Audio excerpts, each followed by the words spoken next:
people say superheroes aren't real. That Wakanda only lives in our imagination. But we know there's nothing imaginary about that feeling I get when a superhero looks just like me. Wakanda's back, and we all know just where to find it. Because it lives here. Marvel Studios' Black Panther Wakanda Forever, only in theaters, rated PG-13. One of 10 toys in your Happy Meal. Wait, what? Some people say superheroes aren't real. Because they're not. They're not real. That Wakanda only lives in our imagination. Because it does! It's all made up fiction! But we know there's nothing imaginary about that feeling I get when a superhero looks just like me. That's racist. That's right, Doc. And it's not because they're bad. But we have been conditioned to care about one thing and one thing only. Just the color of your skin. Only the race. Wakanda's back, and we all know just where to find it. Because it lives here. I can't relate to this story at all. It's a different color for a start. That's racist. Wow, you're a different color than me. That's why you can't relate to him. Jeez, you are racist. Buy McDonald's, do it now. Sorry if you don't like it. Only because they're of another race. Another creed. You are such a racist. If there is a God, he did not mean this to be so.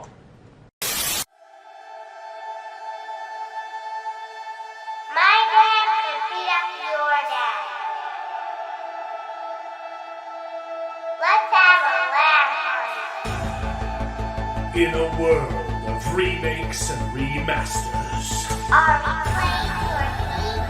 what was once sacred and cool has now soured and become lame. Gone are the days of Paz and Cowabunga. Now is the reign of slurp juice and dabs. Kids these days don't even know how bad they've got it.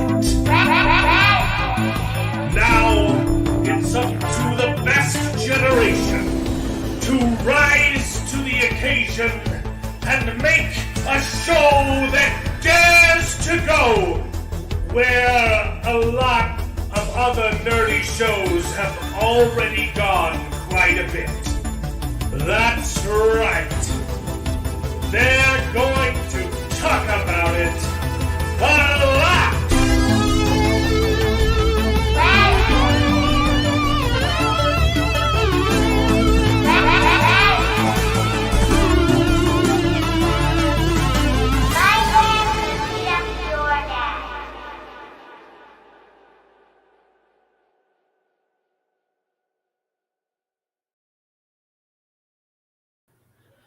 Hello and welcome to the show. Thanks for tuning in. We know you have a lot of options on this fine Sunday evening, and we thank you for choosing Best Gen.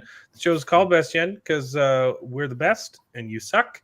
And we complain about nerdy things. That's it. How's everybody doing tonight? Great. Good. We're joined by my brother David, who's got his own YouTube channel, Shelf Help. It's a mouthful. Shelf Help Gaming. You got it. Where he does board game stuff. We're joined by Beardish or Jared too, who's slowly regaining his honor after shaving. And we're also joined by TheAngryMexa, who's got his own YouTube channel as well by the same name, and it's some good stuff. We got a lot to talk about. I actually changed it to The Angry Mexican, but yeah, the angry. It's basically the same. Yeah, some of the links from our past videos don't work anymore, so that's your fault. Damn. I tried to fix them, and it kept changing it back to Mexa, but. So I actually said that wrong. Way to max it up. I'm just kidding. Way to max it up. We had a lot to talk about this week. Thanks for joining us. I've seen a lot of people in the chat already, and that's fun. We've got the penultimate episode of Andor, which it was okay. Yeah, it wasn't. I honestly don't really remember what happened in it. We've got another episode of the Peripheral, and we just started because this week 1899 dropped on Netflix, a show that I've been looking forward to for a long time, ever since Dark ended. It's made by the same people who made Dark, which is a German show that not a lot of people have seen, but everyone should, because it's one of the best sci-fis I've ever watched in my entire life. But it's in German and subtitles, so don't be a wuss. Just it's only like 80% subtitled, but it's okay because 1899 is a lot more approachable because half of it is in English, and the other half is in like 6 other different languages. Yep. No, it's got French, Spanish, German, Dutch, Polish a little bit. Yeah, it's got all kinds of stuff. Oh. I was going to say, it got real interesting when I was trying to catch up because I knew I was running behind and decided to try to watch it at 1.5 speed just to catch up. No. Even more fun. I do that with a lot of my entertainment just because I'm ADHD kid of the 90s or whatever, but generally don't do it on the TV shows as much, but trying to catch up, and that made it real interesting. There's some things you can definitely do that too. I listen to my audiobooks. It depends on the book. Sometimes fast, but don't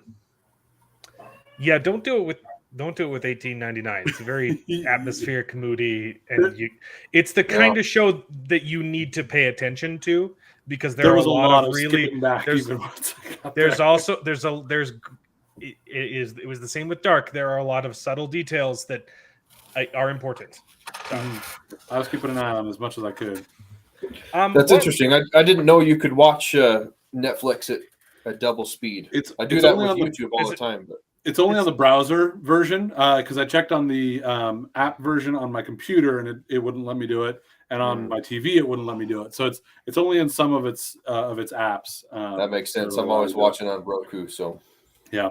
Again, it was just for this unique instance. I wouldn't normally do it for this. I do it with my audiobooks and a lot of YouTube shows that I watch. I definitely. There's a lot of talk shows like this that I'll listen to. You're right. I never noticed that feature. But I'm not going to say I'm recommending it unless it's a newer feature. It's like a year old. A bunch of directors made a stink about it when it came out. Like, oh, you're ruining our stuff. Whatever. I've had a crazy week, guys. I went to Dragonsteel, which was Brandon Sanderson's Comic-Con conference thing, and that was a lot of fun. I expect to hear a little bit more about that. Which is why I haven't been releasing videos this week. I took a little break for mental health and because I wasn't here. And then my daughter broke her leg. That's never fun. So I haven't even watched the newest episode of The Peripheral. But we can still talk about it. Thank God I saw that because I haven't seen the 1899. This side has 1899 and that side has the Peripheral. That's right. We got it. Yep. There isn't anything like too spoil. There really aren't spoilers in 1899 yet. Anyway, it's all just set up for what's going to happen later. Yeah, not even in the Peripheral as well. It all dropped at once, though, didn't it? Yes, but that's I can't ask you guys to do that. Yeah, I really wish Netflix would move to a weekly release. Or it's at least it's so silly. Like sure, some shows it makes sense. Like the newest season of Unbreakable Kimmy Schmidt. No one cares if you release that all at once, right? Wait, but a show like this, where you finished that like I was making an analogous comparison. I don't really care. A show like Kimmy Schmidt, yeah, right. But a show like this, you want people to talk about it. It's a mystery show. It makes no sense to release Stranger Things all at once. I've been hearing a lot of different people talking about the streaming versus week to week, or bingeable versus the week to week versus the movies, doing different stories. Like we looked at Obi-Wan, how it was so much better put together as a movie, cut down, focused tighter a little bit better when people have edited it down better. And I really think it's one of those things where it all depends on the story that's being told, how like what's going to be best, because there are shows where like binging is fun but here's the thing though for the discussion, because you do gain traction and get more stuff when you do it week to week. Here's the thing that completely obliterates that argument. Okay. Mm-hmm. I binge a lot of TV shows after they've aired. Yep. Right. They air week to week, and then you can binge it afterwards. Like some people wait until the season is over and then subscribe for a month and then binge it all. Yep. And that's fine. Yep. But there is absolutely no denying that doing a week to week release helps build an audience. Mm-hmm. Look what happened to House of the Dragon. Mm-hmm. Absolutely. It's incredible. We keep gushing over House of the Dragon, but they literally pulled a franchise out of the garbage. Mm-hmm. Yeah, and it became a main staple again against all odds. Mm-hmm. And a lot of that was due to week to week release. If they'd released it all at once, some people would have said, "Yeah, I checked it out, and it was like the earlier seasons of Game of Thrones, right?" And people would have checked it out eventually. But you cannot argue that it would have become the phenomenon that it did. Absolutely. Yep. No, I completely agree with you. I do recognize, though, there are some things where, like you even said, Kimmy Schmidt, who cares? Drop it all at once. There's no care about it. But I can see that there's room to release things as a drop all at once, but it does make way more sense to drop it week to week, and then people who want to binge can binge it when it's done. Yeah, or like that Martina says, 2 episodes at a time. That would make sense. That'd be fine. Yeah. For example, the Rings of Power, the first 2 episodes were basically the best they had. Like, and then they follow all at once and they had like the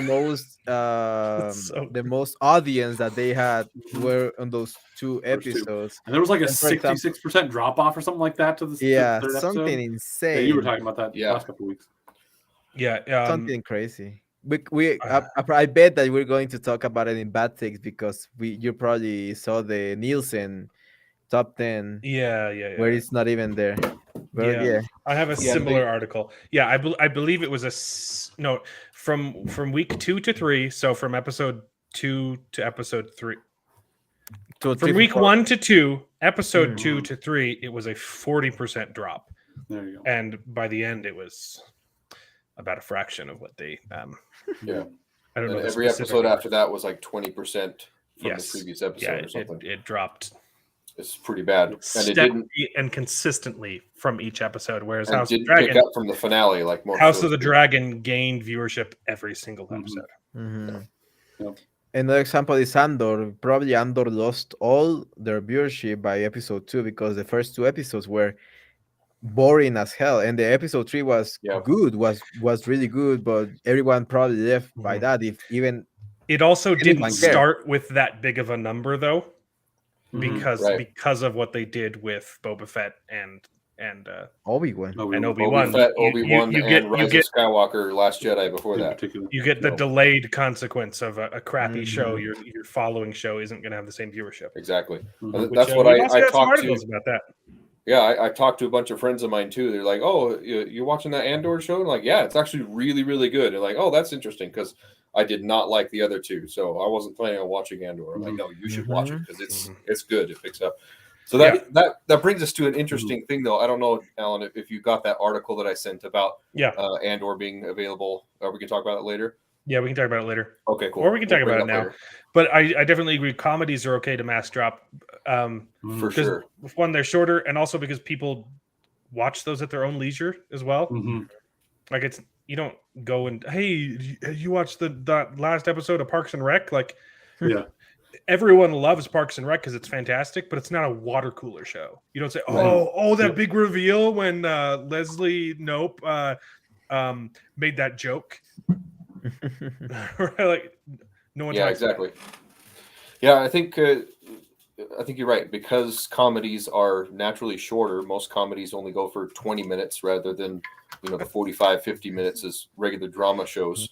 And they're generally a lot less connected to in that progression, in that week to week, in that water coolery kind of way. Exactly. Yeah, they're a lot more episodic. A lot of these comedy shows, you can just take a random episode and watch it out of context, and it's fine. But these other shows, you can't do that. There's a through narrative that. Yeah, Gorillas took the Mexicans' advice.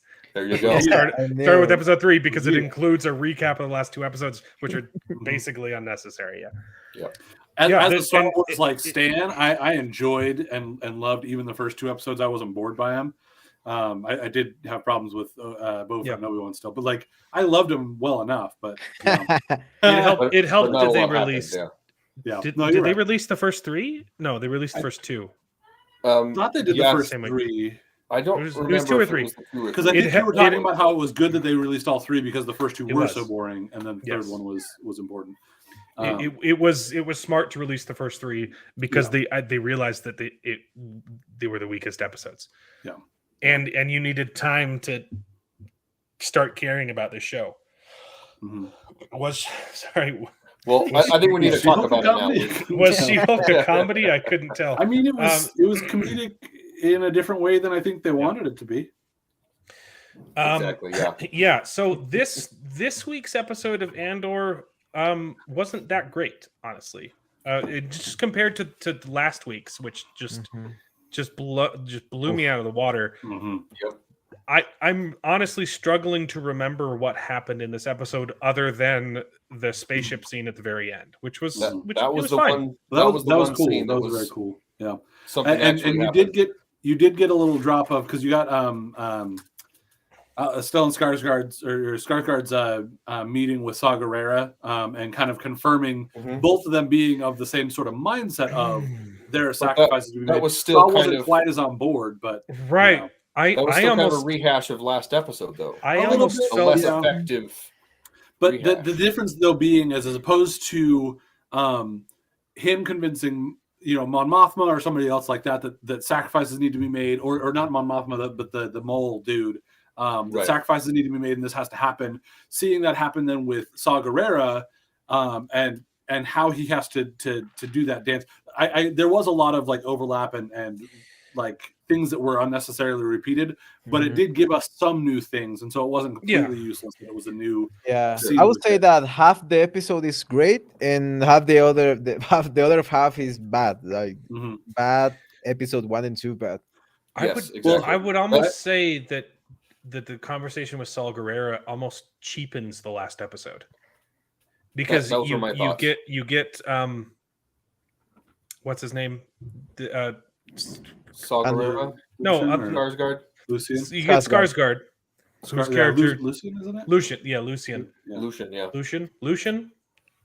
Something like that. You get his character at the end of that last episode is literally one of the greatest thing that is a great. It's some of the greatest writing that's ever been in Star Wars. His speech is fantastic. And then he's like, well, it's not my choice. Like, you make the decision. I didn't really like it. I think that just speaks to the disconnected nature of the rebellion at this point, because he's in control of that mole, because that's his mole that he's been working with. So he has room to be like, this is how it's going to be. I'm not going to do anything. But then with Saw Gerrera, he tried to manipulate him, but he knew he couldn't once Saw Gerrera was smart enough to figure out what he was doing and wasn't super stoked about it. But it made sense within the narrative because Saul had also changed his mind, right? And he was operating on the assumption that Saul was not going to help, and then Saul comes to him saying, "No, I'm going to do it," and then he says, "It's kind of too late for that." So it made sense within the narrative. I didn't hate it because it did make sense within the narrative, and the ending of their conversation where he like pulls the gun on him, I enjoyed, but you lost a bit of his character. Yeah, I see where you're coming from with that. It doesn't bother me. It didn't really come out to me in that way that like it makes Stellan or Skarsgård's character Lucian weaker. But it maybe just kind of reframes where he's at, because you got him really strong there, and that's still who he is. But his leverage is less than maybe you would have hoped and thought based on what he was able to speak about before. So I don't know. It felt a little similar to why Rise of Skywalker was so horrible because they couldn't bring themselves to live with the consequences of the choices that they wanted to make, right? So that they killed off Chewbacca because they wanted to have an emotional thing, and then the very next scene they're like, "Oh no, he's not dead. Oopsie doopsie," and then they did that like 6 times within the movie. They would make a choice and then immediately pull it back, and that's what this felt like. I definitely didn't pick up. This was done way, miles better. It wasn't. That's not how I would have done it. I kind of see where you're coming from with that, but I still feel like this is so much of a different thing than we're not okay with the consequences of what we'd set up, because there was so much of that, even from Last Jedi, like, oh no, we don't really want Luke to be quite that, or we don't really. Oh wait, we had to get rid of our Snoke, so we have to come up with another big bad that we have to do differently. There wasn't as much of that backtracking as there was and it wasn't as hard. I don't know. That's just me. But C-3PO is definitely going to lose his memory, except that he didn't, because we backed it up, even though we said that it's impossible to back up. Yeah. And Ben Solo is dead. Oh wait, no, he's not. Because he is. Yeah. The Millennium Falcon crashed into the planet and is broken into several bits, and it will never fly again. Oh no, never mind. Yeah. There's that one lady that we're meeting for the first time in this movie, and she's giving up her ticket off the planet for an emotional beat, and then the planet got blown up. Oh, it's so sad that she died, except that she just found a way off the planet anyway. Yeah, just over and over again. I hear what you're saying. Rise was bad. I don't know. This one didn't hit me anywhere close to that bad. I get that you're saying it's not that bad, but this was so much different than I wouldn't even relate them. Although I see where you're coming from. My issue though is it wasn't really necessary. It was just a rehash of what we knew from the previous episode and not done as well. Yeah, and that was my issue. Nothing in this episode was really bad per se. It was just a glorified build up to the finale. The only thing that really happened that was exciting was the ship fight scene, which was cool to see. His ship is a little bit overpowered, but it was cool. And then we finally got to see something from Serial Dude, who that was a cool scene with his Serial Dude named Serial. Which by the way, watching that, I realized that the actor that plays his constable friend guy is in the final hour or the Devil's Hour. Oh, yeah, nice. He's the Yeah. He does a great job. We hadn't seen him in a couple weeks in Andor. Dude, and I saw him like, wait, that's the same guy. He's so good. He's so good in the Devil's Hour. Yeah. Yep. Everyone's hey, we got a super chat from Mark Clark. Shout out to Mark Clark, our only channel member at the moment. Watch David's channel, and he is. Actually funny, huh? I'm glad you worded it that way because you've seen his face before, so of course it is kind of. It's surprising. He's like, oh, okay, yeah, he's funny, I guess. I still think my favorite gag actually came from Martina in the first one. That's 70 true. pounds and fragile, or over 70 pounds and fragile. Not talking about me. Yeah. Still my favorite gag you've got. I think Martina is better at jokes than you are, dude. I won't argue with that. She's better looking too. I will say so. Okay, here's one thing that I won't want to comment on that. I guess. I want to pause it out there. Toss out there about Andor. So 2 weeks ago, when Lucien had his speech, I saw some people being like, "Oh, is he a secret Jedi because he's talking about his rage and how it's a problem and this, that, and the other?" And I didn't put any stock in that. Yeah. And I'm not necessarily buying into it, but I wonder what you guys' thoughts are on when he was being searched on his way into Saw Gerrera's camp, and they had that stick thing that he's like, "No, I'm holding on to that." It didn't quite look like a lightsaber hilt because it had a handle and then more of a wooden stave or whatever. But so I don't think it's a lightsaber, but I felt like they stuck. It feels like the sort of thing that they would stick in there as a like, see, he is a Jedi. Any thoughts there? I think it would make him less interesting if he was a Jedi. Agreed. I don't think I'd be as bugged as maybe you guys would be, but I like it better where he's not. It wouldn't make sense because his cover is so deep. That's pre-Empire takeover. You wouldn't have been. There's no way he would have been able to do that as a Jedi. Now, I think I would be fine. I would be fine with it being like a hidden lightsaber, and he's not a Jedi. He's just like, hey, this is some relic I found. I'd be fine with that. That's Maybe He's, Luke- he's a relic collector. That makes sense for his character. Yeah, But maybe him he's being the a one full-blown that- Jedi, no, I don't want him to have anything to do with the Jedi. I absolutely agree with you. I was just curious as to what your thoughts were. My thoughts are that it is stupid. Well, I mean, that's half your thoughts anyway. Come on, Alan. This and I just realized I'm just remembering more of the episode with Andor's portion of the story is he finds that ship with two guys and then gets tied up and then gets not tied up, and that felt like the exact same cop out of like I really did not understand the point of that scene. Of, hey, I mean, these two quirky aliens, are they going to eat us or are they going to kill us? No, they're going to help us. And that was it. No, that one I think does smack a lot more of the like, oh, here's this consequence. Never mind. We're not going to go with that consequence. It didn't add anything and it didn't lead to anything. Like, I have no idea what I think it did add is that it is, and again, not that it was needed, but it adds another layer of the Empire is messing everybody up, because they were saying their whole thing was the Empire has messed up our world. So even though your prisoners escaped from the Empire and we could probably get some bounty for it, we're so mad at the Empire and so we'll just help you out anyway. I agree it's not the best, and it's kind of we've already seen that so much, but there is another layer of, it's not just these few places we've been. Here's another place. It is everywhere that the Empire has gotten it messed up. Yeah. So also, they just run straight at the ship and they didn't even try to That was sneak on to. Yeah, it was dumb. Well, it was his buddy who was just like, no, we got to go, and he was like, shouldn't we? No, we should try to be more cautious. Yeah, I think this was a reshoot. Huh? I believe that it was probably like a reshoot or something Kinda like felt that, like it. or because it adds nothing to the story. It almost feels like a completely whole different atmosphere.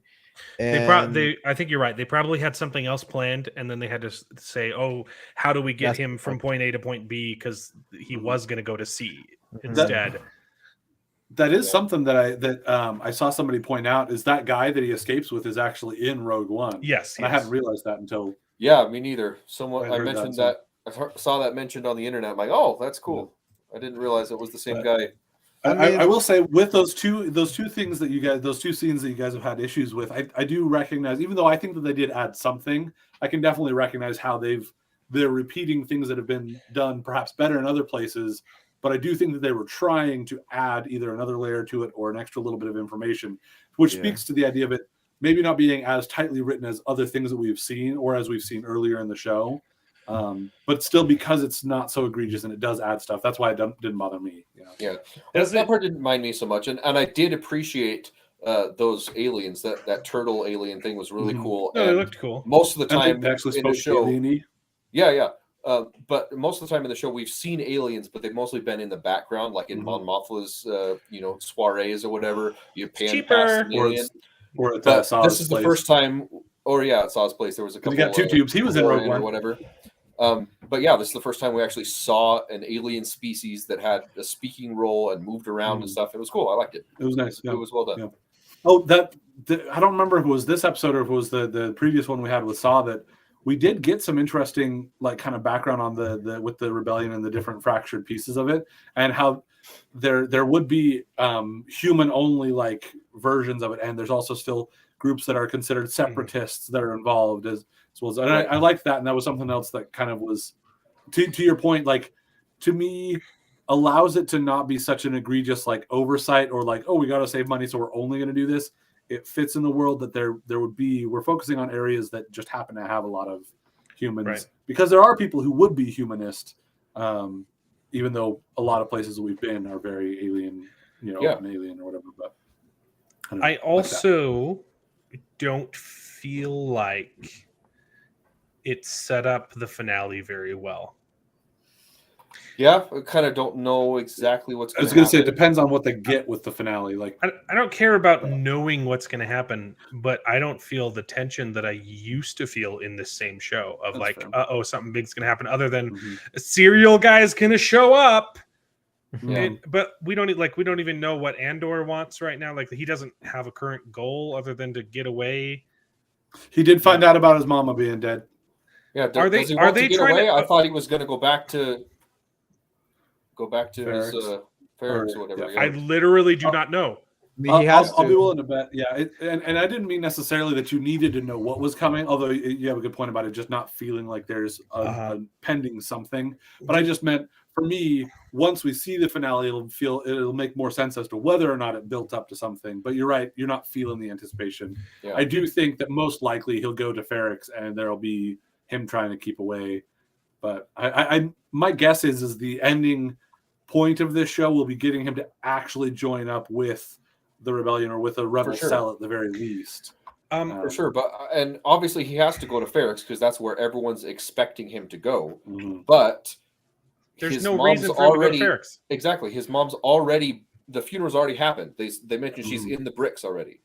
But it's done. now they have So they why would actually she- made sure that she got the brick, so now that he'll have a place to go visit her gravestone, her brick. Yeah, and that's where they'll have the trap for him. I So, guess, like, but I think he'll be but she's sad that not he there missed her anymore, so funeral. there's no real reason for him to go back. But I mean, he's going to. But why do people go to graveyards? Because their loved ones aren't there anymore. They're just. But you go to Yeah, visit I to know, pay but- memory. You know, I could see him doing that, especially since he wasn't able to be there for her death and funeral, and he had left her for that. You know, I could see it. It makes sense. I think There was one line of dialogue that made me think they're faking her death. The rebels, not the there was one line where someone said, "Yeah, I will tell her," or something like that. I haven't. It struck me as odd, but I haven't had any time this week to go back and rewatch it. But there was one just like stray line of dialogue from one of the rebels that made me think that it was directed toward the robot, because they didn't show her death, and she was like, "I'm too stubborn to leave." Like it kind of sounds like they're trying to get her out. it's pretend she was possible. dead. I don't remember. Nothing hit me that way too hard, but I think that It possibly was literally rather just than it one being- line of yeah. dialogue, and I can't remember what it was. I can't remember what it was, but there was something else that might have been that same line that to me spoke to the idea of them basically realizing that this droid has an emotional attachment and can't get over, like can't really deal with the fact that she's dead. That and could they have were been just what it was, because placating him. I'm 80% sure that it was a line directed toward the droid. So And he that's said, more of the impression that I got from that scene, but with the same problem of like not having a specific set of lines in mind. So I could totally be wrong, and I just have not had time to. But check. that scene was a little bit off because I mean the robot is sad that she's dead and he's going to Doesn't wanna be stay alone with the robot, or like, no, just you're a droid, shut down, come to my place or something, you know, whatever. Well, I thought that was a little bit weird that he was. They always play a little bit interesting with how independent droids are. Sometimes they hadn't been super independent, but then they suddenly are a little bit more. You know, yeah, Solo that got a little weird with it, but yeah. Serial Man's mom. What is she from? I know she's from something. I don't. She's been in something else I've seen. Her voice sounds like that other lady, the voice actress. I've seen her physically in something, not just voice acting. Yeah, I'm Harry Potter and Edna Mode from Incredibles. Oh, that could be. That Well, could no, be. Edna Mode is voiced by the not her. director. She sounds like. And the lady from Harry Potter is actually Cassian's mom. No, not. Yeah, I know Cassian's mom is Aunt Petunia. But there was that. Catherine Hunter is the actress. I don't know. Looks like she is. She's Oh, been in she's something Mrs. else. Fig from Harry Potter. Right. Her name's Catherine Hunter. Yeah, Catherine Hunter. She's Mrs. Fig in Harry Potter.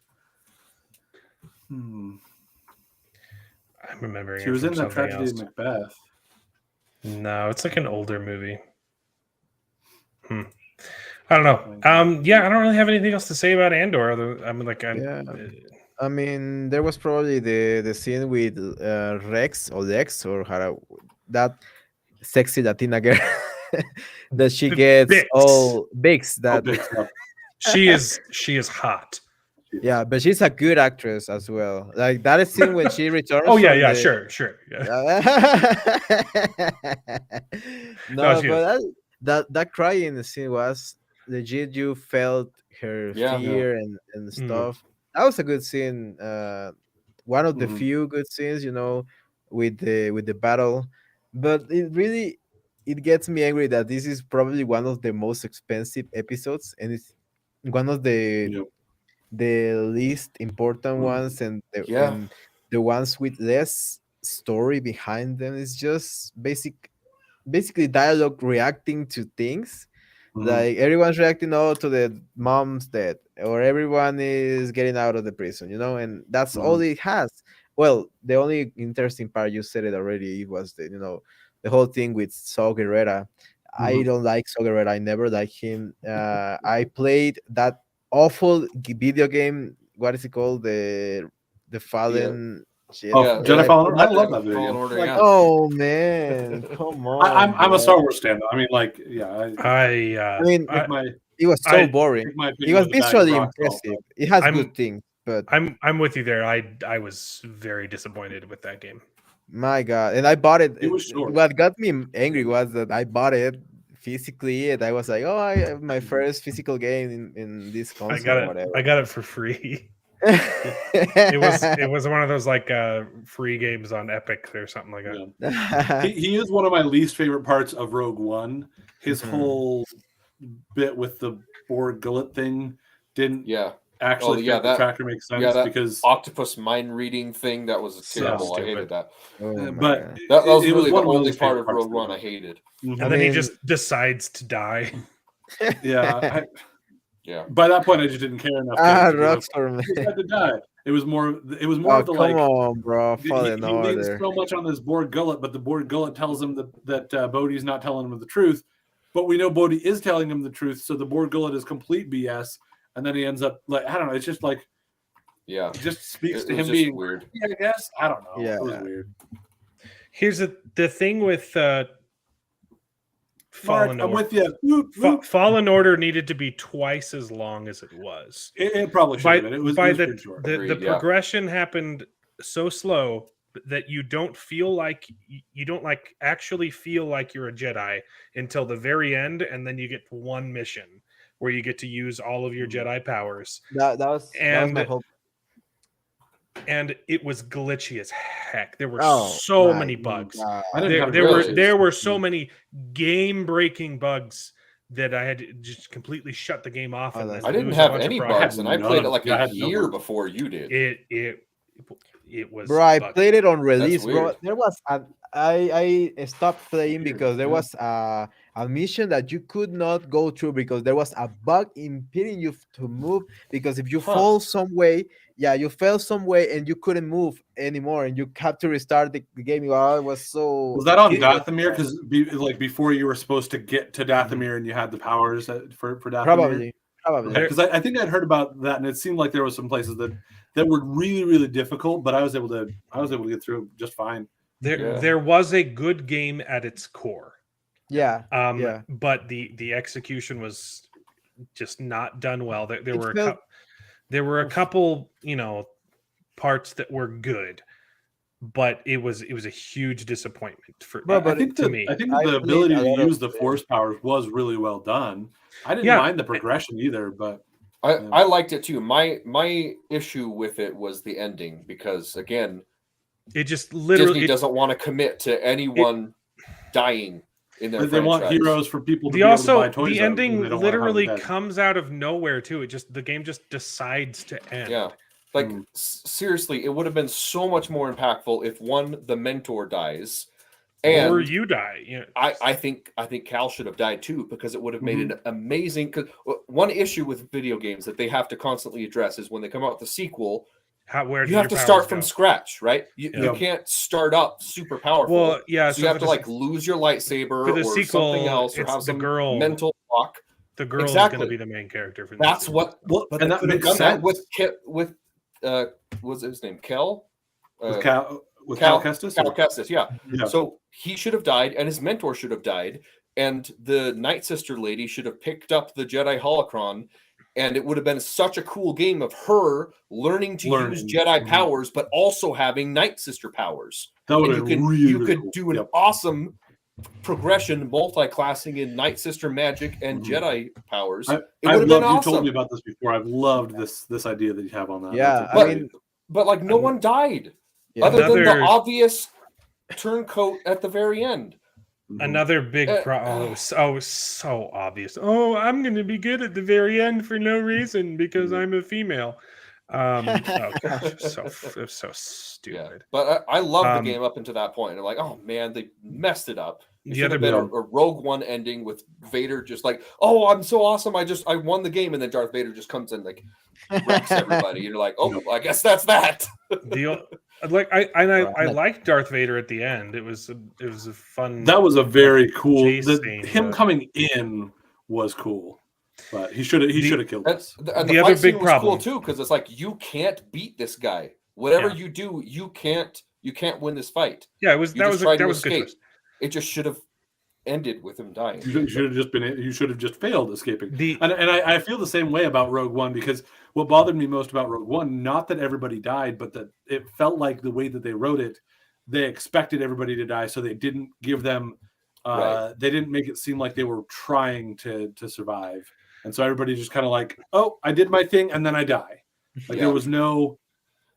Yeah, I think it's because they were afraid that people would say, oh, where are all these people that were so important in the 4, 5, which is a valid criticism. No, it's not. No, it is not. Yes, it is. Who do you get? Shut up. Who shows up in episode 6? I hate that. They keep doing prequels and they keep introducing more and more characters, and it makes no sense that none of them are in the original trilogy. Because you have a snippet of the universe in 4, 5, and 6.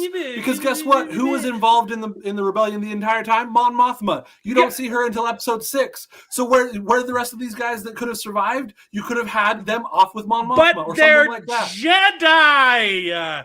No, they're not. Who were Jedi? The main character of the game of Rogue One. No. I'm talking about Rogue One. I'm talking about the Rogue One characters. Okay. Yeah, well, those all died. No, but that's what I'm saying is they didn't have to all die, and they wrote Rogue One as though they knew that they had to die. Yeah, okay. And I'm okay with them dying. Those characters, yes, those characters did need to die, but there is literally no explanation to where the 13 other missing Jedi were during. That's not my point. I'm talking about the Rogue One characters. I agree with you on Rogue One. They didn't need to die. And again, I don't even hate that they died. I think that there's emotional impact to having all of the heroes or a lot of the heroes dying. So it's but it was just the fact that they wrote it with the expectation that everybody had to die that made it so that the process of them going from doing what they needed to do to suddenly dying just felt so like, and so he's done. So we need to kill him so that nobody wonders why he's not in the other movies. And it's like, yeah, I don't think they needed to kill off everyone in Fallen Order, but someone needed to die. Yeah. Oh no. Absolutely. Also, Cal should have died at least. I hate his mentors, like that lady. The animation on her eyes is so freaky. It's like, But the problem is there are people that have that kind of look, and they model it after a person. And I think she has that kind of look. Well, and they model it after a freaky person. Yeah, it is a person, and whatever. Like I don't want to be too. My other issues with the game. I got you. My other issues with the game is that for some reason, they put in a Dark Souls element that had absolutely no purpose. Oh, you have to get if you die, then you have to go back and get your souls before you die again, and it literally added nothing to the game, and served no purpose. But you had to do it because Dark Souls is popular. Unless you died by the Oingo Boingo, then it matters. It was dumb, and it was fine. And the actual plot of the game, if you go back, it literally makes no sense. You're following clues from the dead Jedi guy, right? Yeah, and he's got a bunch of clues about something that is very current. He has a list of children, right? That's what you're chasing down, except that the guy has been dead for like 10 years or something, and you find his clues hidden in sealed off ancient Jedi temples. And you're like, well, how did that guy get in? It doesn't make any sense. And why did he need you to go through it if he had already done it to leave the clues there? Exactly. You, like there wasn't a whole lot of. It doesn't make sense. The plot. I remember seeing somebody like gave that criticism. Like that's actually kind of an interesting point. It was a fun game anyway, though, and maybe you could go with it was premonitions. I think they could have had a would be, or I think it could they be could one have of had those a very magical fun. lists that. I liked the fact that we were trying to uncover some ancient mystery, but the fact that the thing that you were trying to uncover was a list of something very current, it just makes it made no sense. Yeah. So I was disappointed with the game. Yeah, I still loved it, but again, I'm the Star Wars stan here. That's I'm more like a Battlefield 2 guy, you know. But Battlefield 2 is amazing. That game. I never got into those ones. Yeah, the original one is bro. That's why you don't have. I need to. I'm just not a big gamer. I'm a social gamer, so I need people around to want a game. Then I'll game with them, and I love it. But I just don't do it. Battlefield. Battlefield's good. Yeah, no, I got you have no point of reference. That's why you think Fallen Order is good because you haven't played Battlefield. I mean, I played some of the old games with that were on like the. What is this world that I agree with?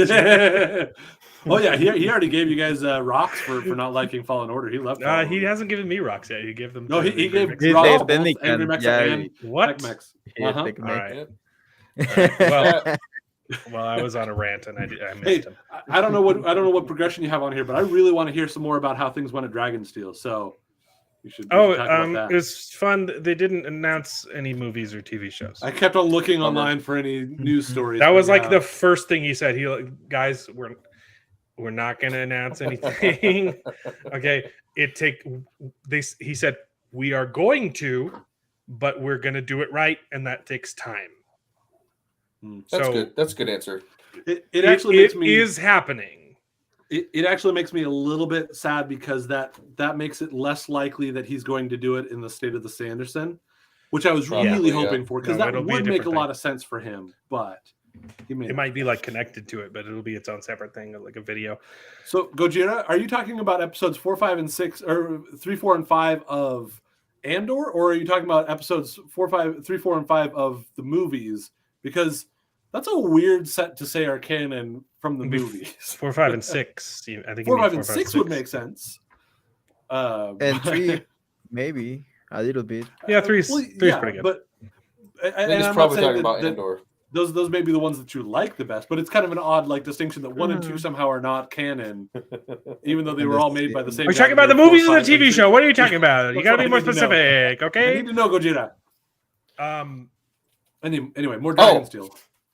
4, 5, and 6 movies. Okay, you're good. Okay, 4, 5, and 6 movies again makes way more sense. Cool. Dragonsteel was good. It was fun. I've never done a Comic-Con thing before, so I don't really know what to compare it to.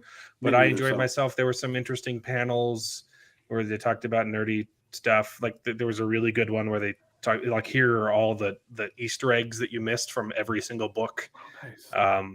So it was really cool. A couple of the panels I went to, like it could have used a little bit more oomph. There was literally one I went to where the guy at the beginning was like, I wasn't supposed to do this panel because the guy canceled last minute, and it was literally like a guy, a group project where he didn't participate, but you made him do the presentation, just like looking at the slides behind him. Like it was still, he did a good job though. Like he tried. But yeah, it was fun. And they made it really interactive. So they had like an in-con currency. They had a bunch of cardboard punch-out Mistborn coins from Scadrial. So you could like throw them at each other. But like you could like by talking to people, like the staff and the exhibitors would toss you some coins, and you could use that to like buy little trinkets. And now wait a second, they're tossing a coin. Are you Witchers? Wait, no, sorry, no, I'm an Alloman. Coin shots. I know. I was like, you need to put springs on those so that you can like throw them, and they also get like an extra push. So there were coins you could get, and you could do like you could go on quests to get like bigger coins, like the staff could make you do silly things, and they'd give you the ones that are worth more. And then there was a scavenger hunt through the whole time to get like an exclusive like a 10 boxing thing. So like it was fun. It was interactive. Bought a lot of books. It's not out yet, but I made it onto their podcast recording for the Q&A. I asked them a funny question. I don't want to spoil it, but I didn't ask him about his books. So that'll be in a video. So this is their Q&A thing when he signs things. So I made it onto their live recording of Intentionally Blake, their podcast. So I don't understand if it's live. How didn't it?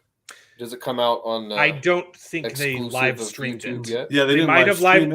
They might have been live streamed, but it's gone now. And then they upload the video. So they just did the same thing for San Diego Comic-Con. They recorded an episode there, and then they chopped it up and posted it later on the website. Yeah, a week or two later, and they did it for New York Comic-Con and for Dragon Con or something like that. I don't know, some other con. They did a couple cons recently. They put their episodes up. So were they signing cards? Did you get some Intentionally Blank cards? Not this time. Oh. And everyone was upset, and they said, "Yeah, okay, we'll make sure we do it every time now." But so I actually didn't get the Lost Metal because all of my books in that set are paperback. Exactly. So I'm okay waiting a year. So I've got the Stormlight all in hardcover, right? Because you can't. But even though doesn't the trade paperback usually come out before other editions of books, or is that backwards? I think hardcover comes out first. Hardcover comes out first because it's more expensive and they make more money. Gotcha. And so I'm waiting a year to get Lost Metal. I'm also a little bit behind. Like I'm almost done. I'm almost done reading Stormlight, book 4, and then we'll do another Brando Sando stream where we can talk about it. Well, not next month, but 2 months from now, we're going to get his first secret book. Yeah, so that one's coming. But I also got my hands on the Dark One, which is non-Cosmere, but it's one of his comic books that I haven't been able to find yet. So I got that one. I got Dan Wells' book. I can't remember what it's called, but it's a great premise about a guy who has schizophrenia. And then I'm not a serial killer? No, that's a different one. No, it's a different one. He's schizophrenic, and then he realizes that some of the people that he's seeing are monsters and they're real, but he doesn't know which ones are which, and no one believes him because he's schizophrenic. So he's seeing things, but also seeing real things, monsters. Great premise, right? That's awesome. Very cool. Yeah, I need to check out more of Dan's stuff. I've loved hearing what he talks about a little bit. And then I got books from a bunch of the other like random vendors there. So got a sappy romance for my wife because she's basic. You mean you didn't get like some book about a true crime podcast? No. I mean, if you're going with basic, I'm listening through all of the Mistborn stuff so that I can read Lost Metal as soon as my library gets it, because I'm waiting to actually get the book until I can get good box sets. I've got a box set of the original trilogy, and I want to get a good paperback box set of the new stuff once they come out with that. But quadrilogy. But so right now I'm going to do that, and then as soon as I finish Lost Metal, I'm starting it on Stormlight. So nice. Looking forward to that. He also said that the Lost Metal is different in that it has more like Cosmere or Easter eggs than any other book he's ever written, and he's like, we're kind of at the point. I thought that way of Bands of Mourning, when I read that, I was like, okay, he said starting to really connect. He said we're kind of at the point where that's what people want me to do anyway. So he's like, the gloves are off, I guess, and it's just going to be crazy now. So sorry. I did recently listen to most of his short stories in the Arcanum Unbounded too, and man, that's some good stuff. It is some good stuff. Yeah. Yep. The aliens in Andor. Yeah, we talked about them before you got here, Jacob. We like them, I filled them in on the chat. Yeah, that's basically TLDR, that's what it was.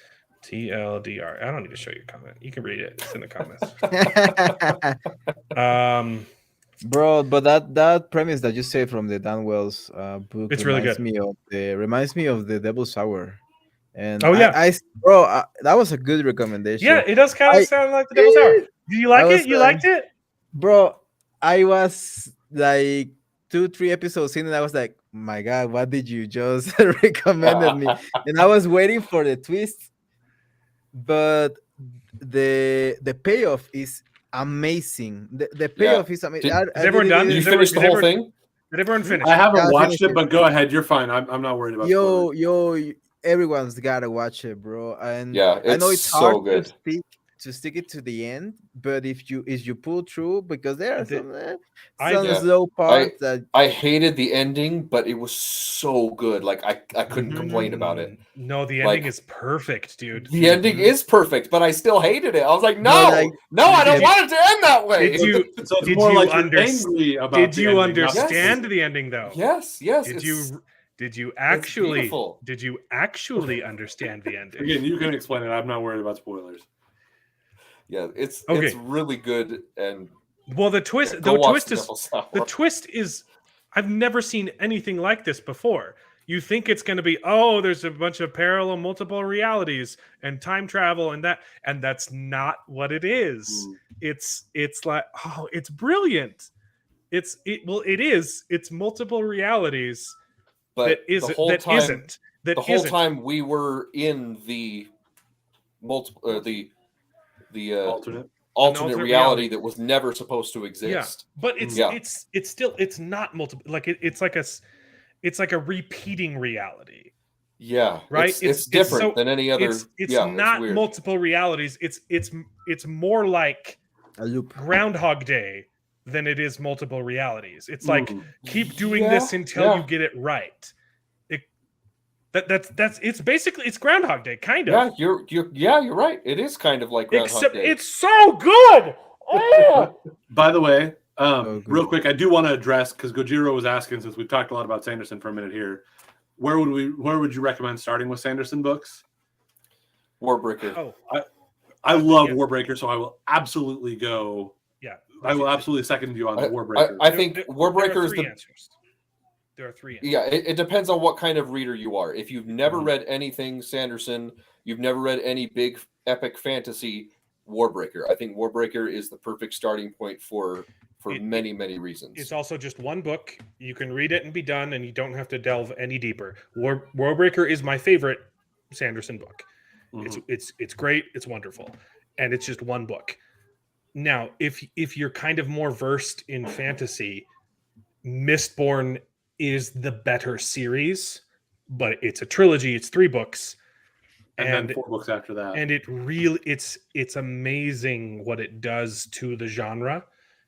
If you are like an epic fantasy kind of guy, and you want your Lord of the Rings, your Malazan Book of the Fallen, or the Wheel of Time, you can start with the Stormlight Archive. Just recognize that currently there are 4 books out. He's about to come out with the 5th of a planned 10-book series, but the first 5 are a part of a group that is supposed to be ended out. So complete arc, yeah. You mentioning with that only Tolkien and Lewis for you, you might could go Stormlight, but that is also Cosmere focused, which is he has his connected universe of books, which That's those true. are the 3 options for Cosmere stuff. Otherwise, I would say Reckoners, Steelheart is primo. Yeah, my personal recommendation would be Warbreaker. I think it's a great book to start with, and then if you're like, hey, I like this, there's a bunch more. Exactly. That's why I always recommend that one, because it's non-committal, just one book. If you like it, there's plenty more where that came from. But you don't have to feel obligated to go and read everything else he's got. If you want an even lighter ride, which is not part of his Cosmere in YA, I actually wouldn't recommend Reckoners. I'd recommend The Rhythmatist. Rhythmatist is awesome, but that's one that he's hesitant to keep going on that one, and people have been begging for more on that. It doesn't need a sequel. It doesn't need it, but it really doesn't. But there's more. That's the thing, is it leaves a lot of mystery. It doesn't need more, but at the same time, there's gonna be more. Like, there's more story for him to tell. But I want to talk about the Devil's Hour. Okay. Okay, it's so brilliant. I'm sorry, Mark. Elantris is okay, but you're not going to get enough Elantris love from me if you're looking for it. Sorry. I think he's saying that he doesn't feel the love for Elantris. He was saying he'd rather get the sequel to Elantris just before that, and then he's saying he's not. Elantris is getting 3 books. Really? Yes. It's one of his. To me, it's one of his weaker ones because it's one of the first ones that he did, so it feels less polished. I like the story and the concept. Agree, yeah. I love Emperor's Soul, which is on the same world, totally different magic. I love Emperor's Soul. Yeah. Elantris was good. It was a fun read, but you can tell that his magic system was the first one he really put to paper. He just wasn't as polished. It wasn't. Yeah, exactly. It's not as deep and thoroughly researched as the magic systems on his other worlds. It does have one of the best character arcs he's ever written, though. With Shadows for Silence was good. Martino. The priest guy is a really good arc. Yeah, that is a really good arc with him. Mm-hmm. There's great stuff in Elantris, so you're not getting hate on Elantris from me. Yeah, but it's not bad. It's really good. It's just probably my least favorite book from him. So. But that's saying something because all of his books are fantastic. It's just the least fantastic. The Devil's Hour. Okay, for real. No, Devil's Hour. Go. It's so brilliant. It's so good. The first episode, literally everything makes sense. Like there's not a single thing that they put in as a red herring. Mm-hmm. It's all there and it's all answered. Yes, it did. Yes. But there are things that I only realized like a week later. Was like, oh yeah, like yes, you are correct. But as you're watching the show, when I just watched the first episode, my reaction was, yeah, it's okay, it's all right. Yeah, it was like I'll be down for a second episode, but it didn't really grab me. Then I watched the second episode, and I was in. I was like, holy crap.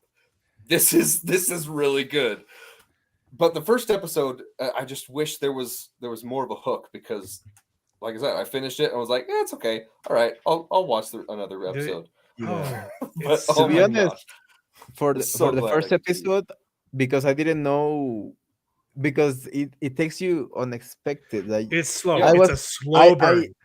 I believe that I thought that the first episode was this is cliche, the effects generic. Generic, the music was generic even at points, but then the finale of that episode is like, oh, that's intriguing. I believe that there was a little bit of a hook, the finale of the first episode where they find the bad guy's room. Yeah, they find the bad guy's place, and I was like, okay, that's more interesting.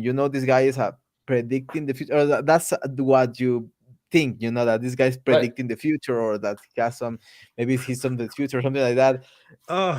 And it the more it advances, you're like, okay, this doesn't sound like this guy can see the future, but that girl can. But this guy is he can just see the past. He can see the so good. So yeah. Then he gets to third episode or fourth. I don't know. Third episode. It's like, wow. Now it's dark. Now it's you feel the tension in the air, and the whole scene when they when they meet again is so heartwarming. You feel like there's actual love between these characters, and even though that supposedly one of the characters cannot feel love, that the kid. And I was like, at first I was like, oh, this is the basic kid, the basic creepy kid that just stands there and sees you. But it's not. Dude, when it's the most. Yep. God, this movie literally takes like all those horror cliches and then makes them on purpose. Yes. And yes, because they failed on purpose. I was the second episode. I was like, maybe this is on purpose. Maybe the things that the tropes that they are reusing from other things, it's probably on purpose, because, and by the end that was all of everything. Every single little detail was on purpose, and that's amazing. And it's so smart how they make these revelations to you as an audience as you're watching through it, because they set up like for example, there was a line saying with the new family that moved in, they say, "Oh, we actually put an offer into your house, but we got this other one instead." Oh. And then when you see them in her house, which there were some amazing transitions, by the way, So between the good. two things. You're like, oh, maybe this is like a future, and they're glimpsing into the future because after they leave this house, because her child disappeared, right? Yeah, you think it's then like a they flash move forward. in, yeah, but it's not, and it's like, oh my gosh, it all fits together. But the way they present it to you, you think it's one thing, and then you think it's another thing, and you're like, oh my gosh, it was actually this third thing all along, and all of the clues the entire time was there in front of you. Does not go the way you think it's going to go. It's right. it's so unique, and the reveal is just wonderful. And it doesn't even wait till the end. Like, you get the reveal like 4 episodes in, and then like the bad guy, you're like, no, like he's yeah, it's so good. You're rooting for him. Yo, for that like the episode, second half of the TV show, you're like, no, don't do this. the 5th episode was, even though that it felt like you said, like Hound Dog Day or Groundhog Day. Yeah, it felt just like that, but it was, I don't know, it was more gritty, you know, it was more dark. Definitely, I yeah. was, Oh yeah, of course. Jesus, Groundhog Day is a comedy. I was like, no wonder he became the man that he is, you know, living all through that shit. Oh my god. Yeah, and I love too. Another reveal that I love is when he's interrogating him, and he says, every single time I get caught by the same officer, and the officer's like, I guess I deserve a raise, and he's like, yeah. Maybe, and then he's not the one you're talking about. It's so good. It's so good. Well. So on that note, so the episode 1, there's so many breadcrumbs. In episode 1, his partner says, like, why are you a cop? Why are you a detective? You are not built for this. It's because he wasn't. Right. He's literally only a detective because of his wife. Like, that's like the missing part of him, right? Yeah. It's so it's so clever. And you're like, well, yeah, like he's just like filling in a gap. And the other thing too, that I was worried that this, because he's not supposed to be a detective. Yeah. The other thing I was worried too is there's so many things happening, right? There's the thing going on with the villain, the bad guy, whatever. Mm-hmm. There's the visions that she's having. There's her waking up at the specific hour, which I guess it didn't really explain. Yes, it did. Did it explain? It did. 3:33. Yes. Okay, I missed that, but all the other things, yes, it did. Yes, it did. And the explanation, the thing with the child, everything. I was afraid that there was so much it wasn't going to answer everything, and it kind of. It doesn't drop a single ball. It doesn't drop a single ball into everything. So even the explanation, yes. You go ahead, David. The 3:33 is the moment that he changed in her life. Okay. With her mother. That was the time that happened. The button. Yes, and you only see those visions in the first. So the visions in the first couple. It was on the clock. It was on the clock. No, the 3:33 was the moment where she boom and she wakes up. Because she woke up and she sees the 3:33 and then she remembers that feeling. That's why she always wakes up and 3:33 because she hears the sound woke her up at 3:33. The sound of the boom. And then she went downstairs to see what had happened. Yeah. But that doesn't happen anymore. But she remembers. But like he explains with the other little girl who he saves, she gets those residuals of being woken up essentially. Yeah. No, you're right. You're right. And I love the reveal. I love the reveal with the other girl. Forgot, like he's using her as an accomplice, and that's who he gives the child to. And like it's it's so cool. It's so cool. Yeah. Yeah. And it makes sense that you would do that because oh my god, everything was on point. Yeah. The whole thing with the girl knifing her own tires, basically.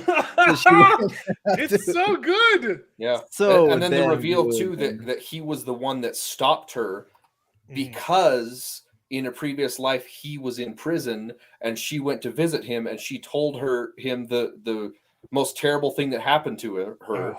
and then he goes back and changes it, and that's the whole reason this whole show is happening.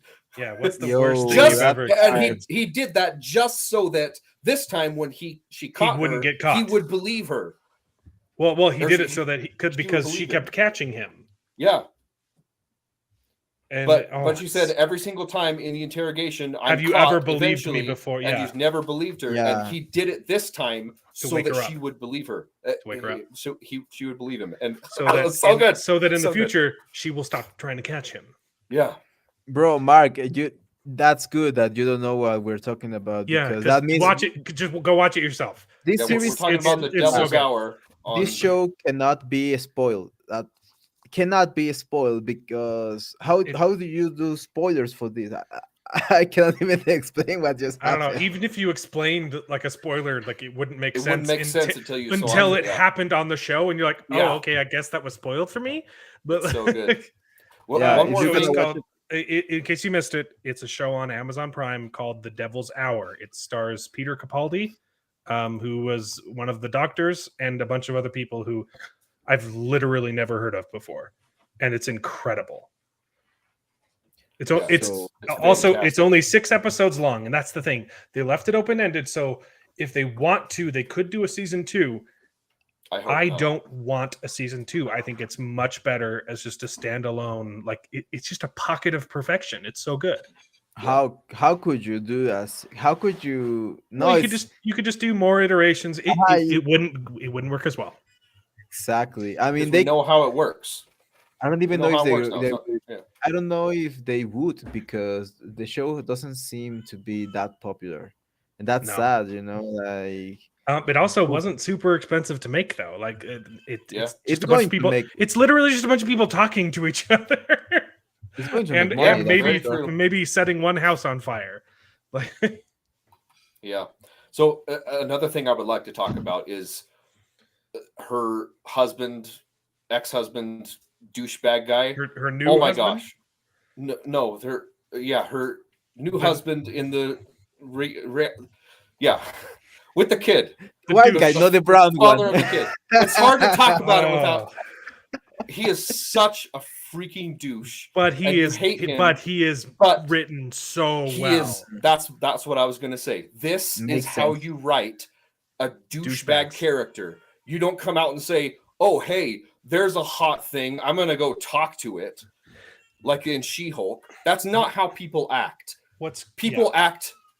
They try to be nice on the surface, and they're hiding their disgusting behavior. Right. And there's several times in the show, like when she comes home and he's like, "Oh yeah, I got him ice cream," and he's like, "Oh, I got his favorite. It was strawberry," and you're like, "Oh my gosh, he actually has." They actually. If your mom trying asks, to be good, I got you ice cream today. I know, and it's just like, oh my goodness, he's actually trying. And you're like, no, oh my gosh, he's so terrible. I hate this person. That's how toxic people act. That's real. Was written so well. Yeah, it was so good. And why I liked him so much as not as a person, but I liked his character writing so much, is that everyone's trying to do the sympathetic villain now. And the problem is, you don't, it can be interesting, but when it's done well, is you don't want to sympathize with the villain. You want to understand the villain. Yes. And that is a delicate line that no one knows how to do. And Disney, when they try to do it, they're just horrible. Okay. Yeah. But with this character, you completely understand where he is coming from. But if you were in his shoes, you would not be making the same choices that he is making.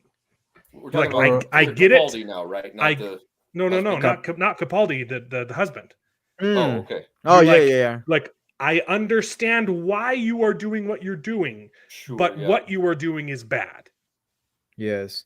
And he even says it in episode 5, I believe, where he says, "Oh, I was happy before basic." That was a great scene. That was impactful as heck. But wow. There's also another line which at first glance you think it's just a throwaway dig, but it's literally there for a reason. When she straight up tells him, when we're having sex, I imagine someone else. Yeah. Be Yeah, I didn't realize that. Because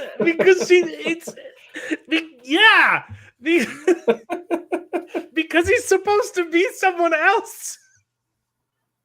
Yeah. It's so good.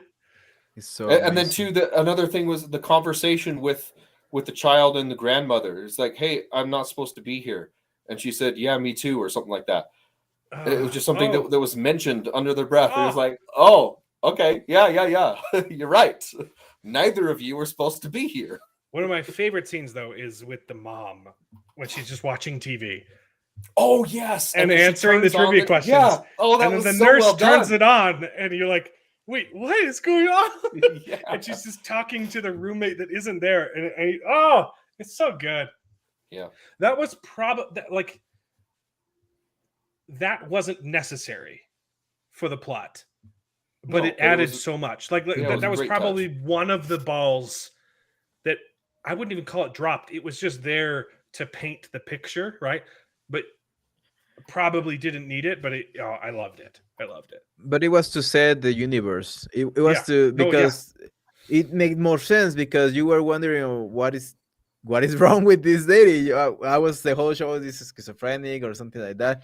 But then she says that thing, and you're like, oh, yeah, because she would be experiencing the it serves a purpose, because she's experiencing the same thing that the daughter is experiencing, because she's not supposed to be there, right? Exactly. Oh, it's so good. It's so good. Yeah, and it's the really more you good. think about it, when I try and like pick holes at it just doesn't. Yeah, and when you rewatch it, it's like I started rewatching the first episode again, and it like everything is there, like, and they are no longer cliches, they are no longer rehashed brilliant tropes. It's so brilliant. It's a great show. It's the first show that I've seen, well, other than big shows like probably season 2, season 3, season 1 of Game of Thrones, House of the Dragon, that kind of shows where they do foreshadowing in such a great way, such a exquisite. I can't believe that they haven't been advertising this show. I had no idea it existed. I literally only saw it because we were watching the Peripheral, and I was like, the Devil's Hour. Hey, that's Peter Capaldi. And then I watched the first episode, and he was being creepy, and I was like, I like that. Yeah, me too. I only watched it because he was Peter Capaldi, and I was like, okay, this is the only guy that I've seen in Doctor Who. It was the only person that they ever air in one channel here in Mexico. But like, you could make a trailer for this show and make it very interesting. Like, people would. I don't know why they're not advertising the show. But how would you advertise it in a trailer without make Peter Capaldi be creepy? Oh yeah, basically that's it. You can literally just have those scenes with him talking to her. That could be the whole trailer. The first, like the opening scene of it, the opening scene of every episode, and have some existential lines that don't give away the plot, but the deja vu is remembering something that hasn't happened before. So, they have several lines like that. It's not giving away anything, but is intriguing. And to answer a previous question, if they did a season 2, it would have to explore the child, and I think it wouldn't be as interesting with him traveling between the things, But the child isn't the thing anymore, though. So no, he's going to be now forever. No, well, I thought after they reset everything, everything was put right, so he's not part of that timeline anymore. No, they didn't reset anything. No, it haven't. He escapes because that guy escapes at the end, and it's implied that the child did another thing and skipped out somewhere else. Oh, okay. Because she goes in and he's not there. Yeah. And it made no sense. I was like, and then she's choking. Right. Yes. I was like, girl, get out of there. There are things you could explore in a season 2. It wouldn't be as good. Yeah. Maybe you could do a special one episode, two, three episodes special, and you can maybe answer those questions. Where did Capaldi go, for example, or what happened to the kid, or what is going on in the other universe? Where, yeah, Yeah, I Martina, you're mean, right. but He but didn't like you die in the said, fire. it's He messed, but yeah, so it it's did probably get like you it did said, get it's reset. The timeline got reset, but he might have escaped No, because of no, it his. didn't. Polly's no. still alive. It also No, doesn't say that the she dies at the end timeline. either.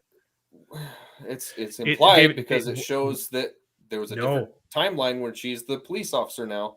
that was the previous timeline. Right. When no. It wasn't resetting, David. That was showing you the past.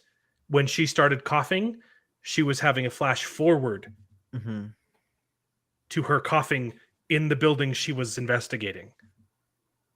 Okay. I thought at the end it was implied that it reset again and she was It's a police it's officer implied again. maybe no, it's implied maybe she died. No, it was not saying she goes back to being a police officer. That wouldn't make sense.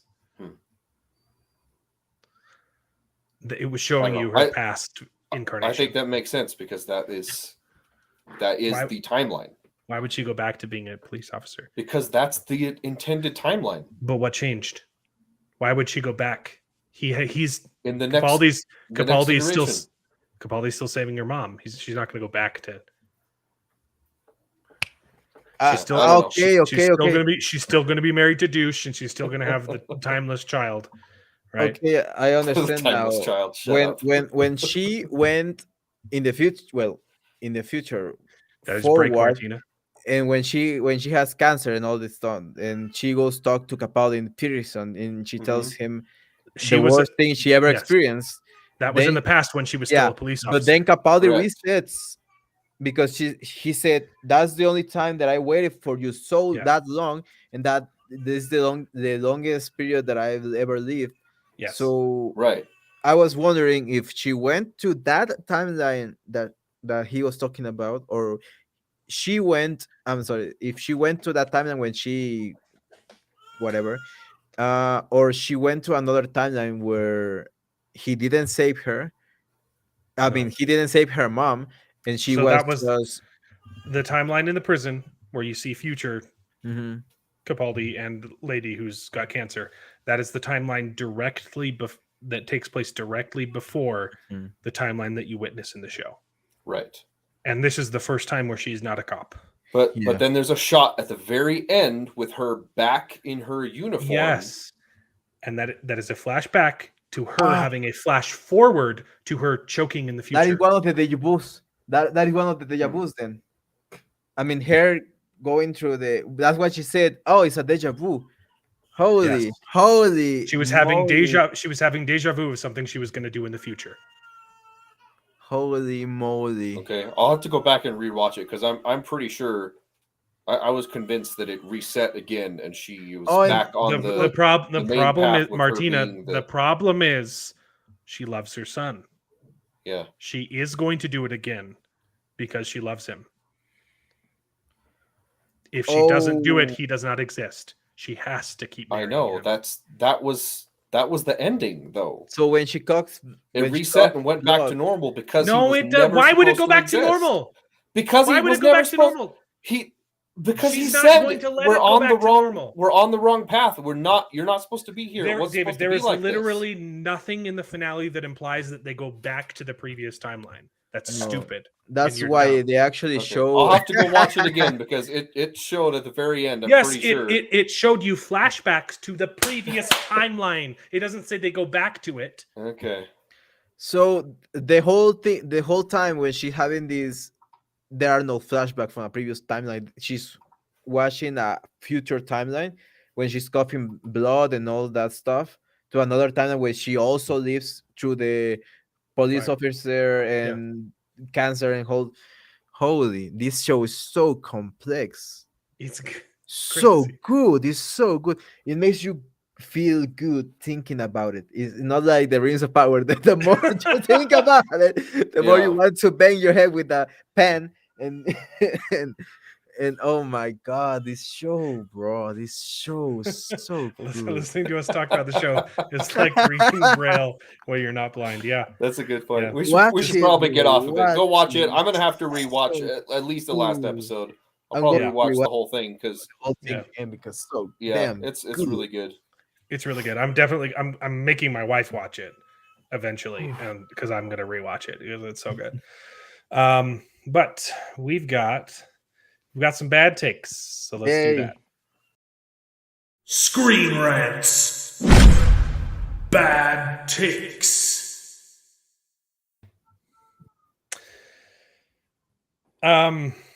David, you sent me this one. This is actually a good take. You said The Mandalorian season 3 has a Book of Boba Fett problem because they reverted all of the choices that they made in season 2. I'm guessing that's what they're saying.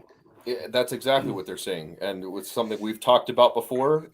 You know, I love Mandalorian. I thought it was great. I thought the ending of season 2 was a fantastic way to start a new chapter of the Mandalorian where he can break out on his own and explore what it means to be a Mandalorian. And then Boba Fett just ripped it all out from under him and said, "Nope, we're going straight back to the exact same Mandalorian show you had before." And it was just like, no, why? Yeah. So they finally do have a good take. The other Boba Fett problem that they have is the fact that they are treating all of these shows as one continued Star Wars show with this, and I think they're going to be doing the same thing with Ahsoka and with obviously with Book of Boba Fett. And while theoretically there could be some value to that if they were all of the same quality of Mandalorian, because Book of Boba Fett ended up being so painfully awful. Now Mandalorian can't just be like, well, that was that show, but we're back with the good show. Exactly. No, we're explicitly tied with that show. So if you didn't watch that show, you don't know how this is going on. So you have to go back and watch that show, figure out how crap it was if you didn't before. Exactly. And then try to pick up with what's going on. Yeah. That's what this episode brings up too, is like, because they interconnected the shows and basically made Boba Fett a Mandalorian season 2.5, people that didn't watch Boba Fett are going to say, oh, that Mandalorian show is back on. And they're going to start it up and say, why the hell is Grogu back? Yeah. I mean, they'll probably get a previously on or something like that, but still, like, it sucks. Yeah. It's just, it was just bad on every front. It messed up the arc of Mandalorian. It forces you to watch this crappy Boba Fett show just to get context for what's happening next. I'm just really upset with Boba Fett. So what you're saying is good take year late? Exactly. Okay. Yeah. Good point. Better late than never, though.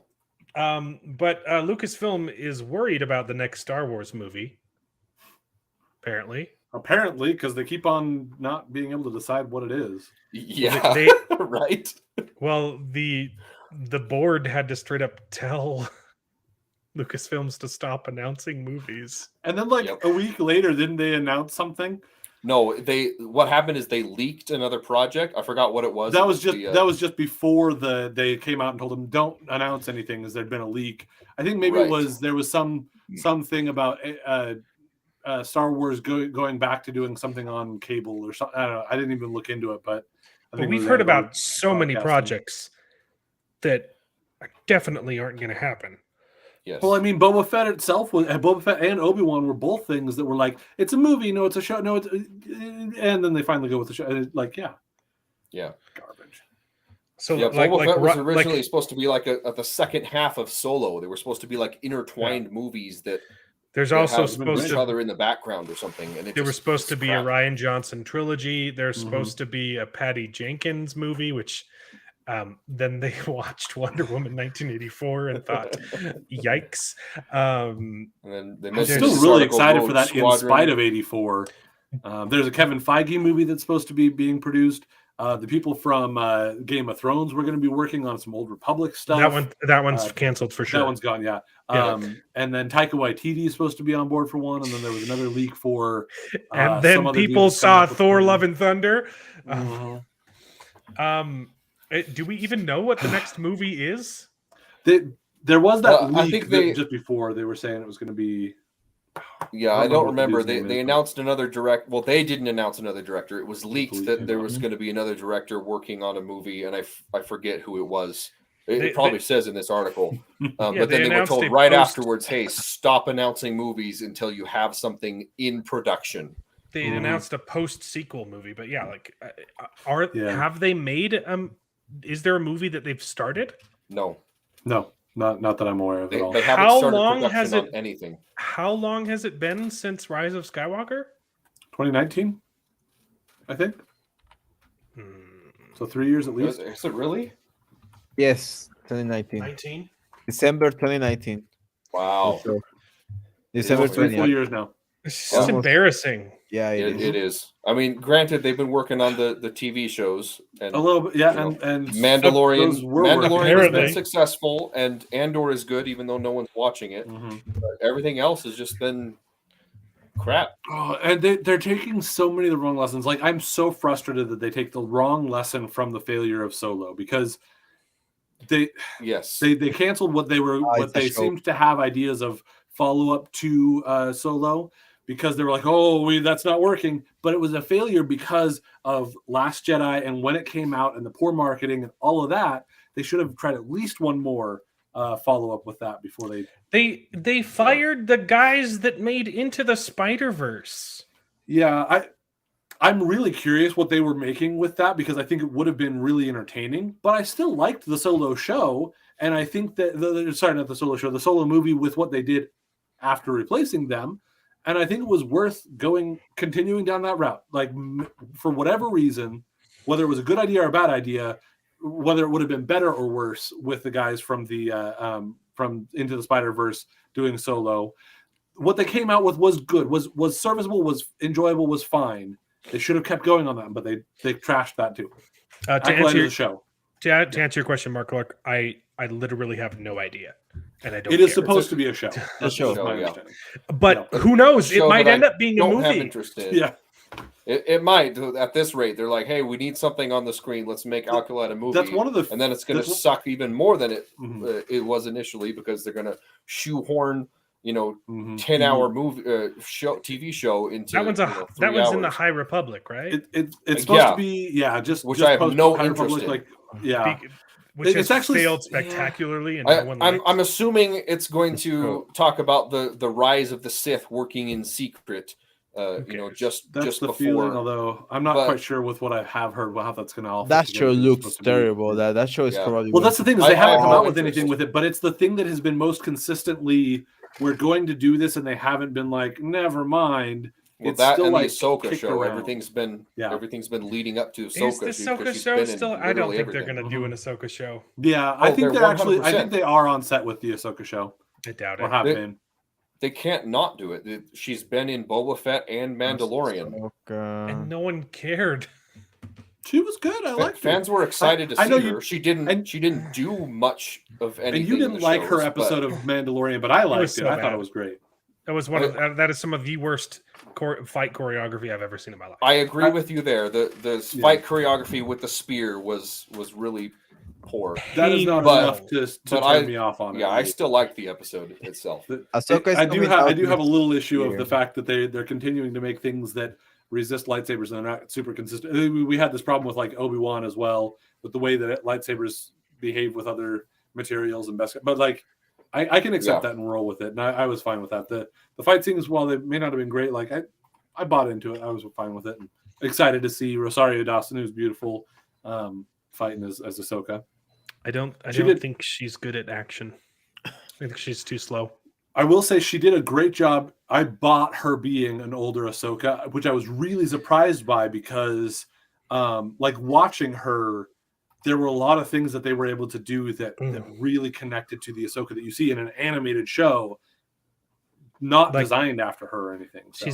It was the same thing with the Marvel TV universe. Like any fight scene she was in, it was just clunky. Yeah. Again, the fight scene, I'm not gonna argue too with old. you on that. I don't have any. She's too old. I agree. It's whatever. She's not going to be like, but she's a great actress. But yeah, the action scenes are going to be a little bit stiff, probably. But Lucasfilm was right to be worried about their next movie, because their last movie was not great. Maybe Maybe too worried. That's why they're not maybe doing it. figure out what your next movie is and then come back to us. Exactly. But the thing that's annoying is they We'll have circle several back. quotes. They have several quotes in this article, and they're talking about, hey, we know. One thing is they admit that Rise of Skywalker was not good. Yeah. Kind of. And so they don't say it, but they say it, right? But they admit They need to say it. Yeah, they Then admit maybe that we'll be back on their side. they need to really take a step back and make sure that the next movies that are coming out with Star Wars are good and they're well thought out and they're planned, like the sequel trilogy wasn't. However, it's frustrating because those quotes were made before Obi-Wan and Boba Fett shows. Yeah.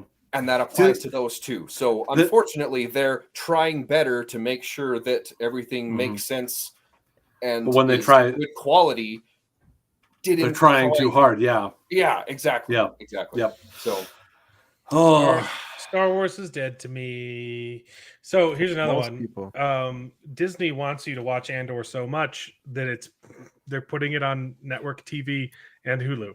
So this is what I alluded to before. They're making the first 2 episodes available on network TV and Hulu, so you don't have to have Disney Plus, which is a great idea in theory. They're putting on regular TV, guys. But the first 2 episodes are not the best episodes. Yeah. I mean, they're not bad, but it's episode 3 where it starts to get really, really good. So I'm curious as to why they didn't do the first 3 episodes. Yeah. Well, and I'm frustrated because this is something I meant to mention when we were talking about Andor. You were saying, Alan, that you don't know, like you have a hard time remembering what happened this last week. I've actually had that the last like 3 or 4 episodes. Even though there's been good stuff, I end up like at the end of the week, I'm like, what happened in it? And I enjoy it. I'm a Star Wars fan, and I've also like this feels good and it's well written and everything. But I have a hard time remembering what happened by the end of it's hard to remember anyone's name. Yeah. I don't know, but so because of that, it's like I get why it's maybe not getting traction because it is a slower show. It is a more plotting kind of like intricate show, but not exciting, not super mystery boxy either. I don't think that's the problem, though. I think the main problem is they killed their audience. First, going back even further, they divided their audience with Last Jedi. Then they killed both sides that liked Last Jedi and the ones that hated Last Jedi. That killed them off with Rise of Skywalker. Rise of Skywalker and then pleased absolutely nobody. And then they got an extra 1-2 punch Fett with and Obi-Wan. So it's like they've had 3 or 4, depending on your people opinions, who liked 3 or 4 things in a row that were terrible. Skywalker. False. There are some people. There are not many, but there are some. I have some Facebook friends who liked Rise of Skywalker. Well, I will say, David, that I agree with you about them having lost a lot of their audience because of their poor, quality thus far. I also think that it doesn't help that this is a slower show that does not have that action-y part to it. So while you do have some diehards like me who are going to stick around basically regardless, there are a handful of other diehards that want to stick around because they don't care about the larger universe. The people who liked Rise of Skywalker or liked Boba Fett, who are weird people to me, but there are people out there who liked those, but they're not going to like this because it's too slow for them. That's definitely part of it. Here's the thing. We can argue about this all day, but answer this question. If this show came out directly preceding The Force Awakens, or Rogue One, rather, how many more people would have watched it? Definitely a lot more. Absolutely a lot more. But I don't know how well it would have held people. That's my problem. That's my concern. I think there's multiple issues going on here. I think the biggest one is they turned off half their fan base, right? But the second that might have something to do with it being a slower paced show. But what I'm afraid is, because it is good, there's no denying that it's the best thing that Disney Star Wars has done in a very, very long time, arguably ever. Acted, everything, right? Yeah. I think it's the best thing. Rogue One itself was really good, and I'm going back and forth whether I like this show more than Rogue One or not. But that being said, because it's not performing well, I'm afraid that Disney is not going to learn the lessons again that they need to learn from this show. They say, Andor didn't perform well, it must have been a bad show. No, it didn't perform well because of all these other reasons that we've already talked about. Well, it's exactly like I said. They took the wrong lessons from Solo. Exactly. You know, they took the wrong lessons from Solo. They took of course, they're going to learn the wrong lessons. How do you think we got in this position? Because they're incapable of learning. I know that's. It's amazing because hope springs eternal, but if you type, for example, you try to look for a review for the past episode, there's no one there's no big channels. We're the only ones reviewing it. Yeah, exactly. No, there's I was lots of other like, channels that bro, I saw the last episode that Star Worker reviewed was episode 7. And her video was only 8,000 views, and it's insane that she gets 100K minimum a day.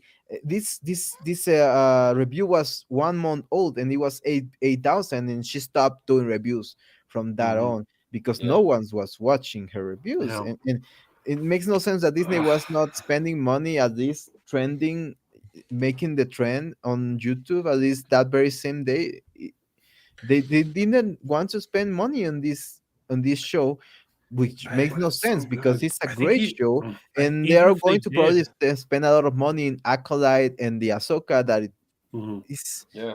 Oh, I will say the other reason that they take the wrong lessons from Solo is they look at the fact that they lost money on Solo, a lot of money on Solo, but at least half of that was the fact that they had to reshoot, or that they decided to reshoot half of the movie in 2 weeks or whatever because of the way that they handled it. So like, yeah, it lost money, but if you hadn't had to reshoot half of it, even with how poorly it did, it probably would have at least made its money back if you hadn't had to reshoot it. Sorry, that was just one other aspect of Solo. I think, and I think even if they did spend money trying to advertise this show, I still don't think people would watch because we know that the Acolyte is coming next. We know that that just garbage is on its way.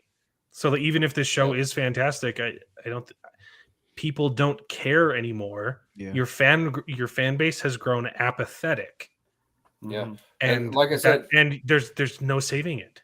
Yeah. Like I said in previous shows, I wasn't really looking forward to any of the shows that they announced except Obi-Wan and Mandalorian season 3. And I said Andor, it could be interesting, but it's not one that I'm really looking forward to. And they completely botched Obi-Wan. And then with Boba Fett, I'm worried about Mandalorian season 3 too. So it's just like I don't know. I don't know if I'm looking forward. I mean, I'm still looking forward to Mandalorian. I want to see what happens, but I'm not nearly at the level I was after Mandalorian season 2 because of the crap. No, never. I know Star Wars is dead to you, but I still have hope. Take the black pill. I'm with you, David. Come on in. The water's tepid. Will understand that the Andor is good, and they need more writing like this. Hey, we got a Corwin coming. We got a Corwin. I see a C on there. I'm here. Corwin! Hey! I'm here. I am driving though, so I'm not gonna be watching or doing video. Oh, be careful. Okay. Be careful. Did you have anything you want to talk about? It's been a while since you've updated us on the stuff you've seen.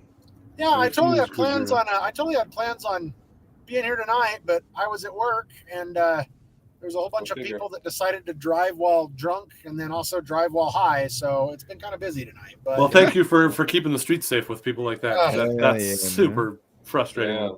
Yeah. Just don't drive high. I mean, it's not. Who wants to drive high? Like you can. Who wants to do anything when they're high? Stay there.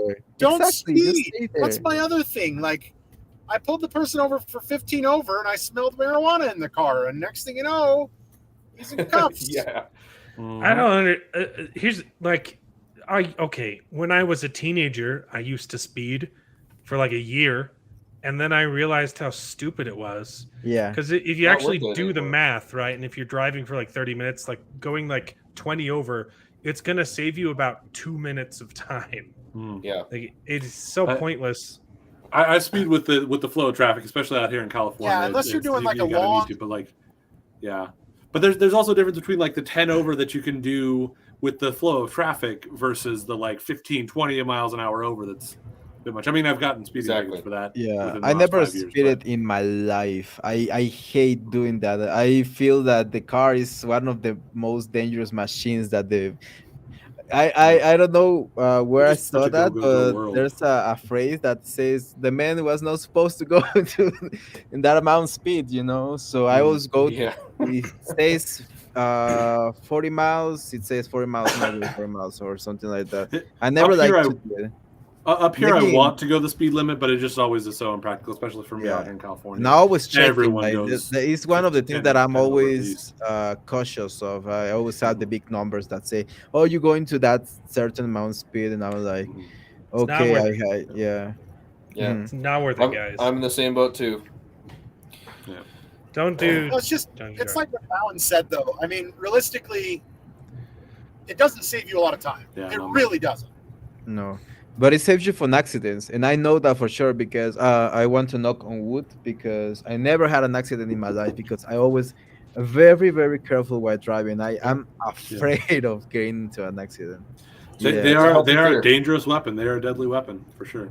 You can definitely you could definitely tell we're getting old. Yeah, I know, right? All those young whippersnappers are driving too fast and doing the drugs. Most car accidents are speeding, though. I mean, this is my life, right? It's my world. And I would easily say 9 out of 10 car accidents, speed is involved. Yeah. Mm-hmm. You know, I will say also. Easy. Go ahead. Go ahead. Okay. I'll just say it's easy. You know, we're driving a lot of the time, every day. You know, and it's easy to take it for granted and say, "Oh, you just hop in the car and do your thing."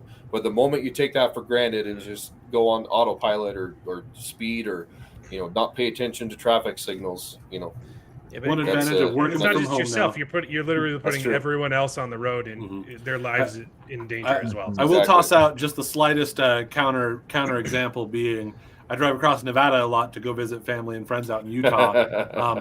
That is a place where, yes, some extra speed and excessive speed can be problematic. That's true. There's nothing in Nevada. It is actually safer in Nevada to drive faster because, Nevada is the ones that broke the 55 mile an hour national pretend speed limit because driving 55 miles an hour, it took so long with such boring stuff that the most common accident was single car rollovers, people falling asleep, drifting, overcorrecting, and crashing.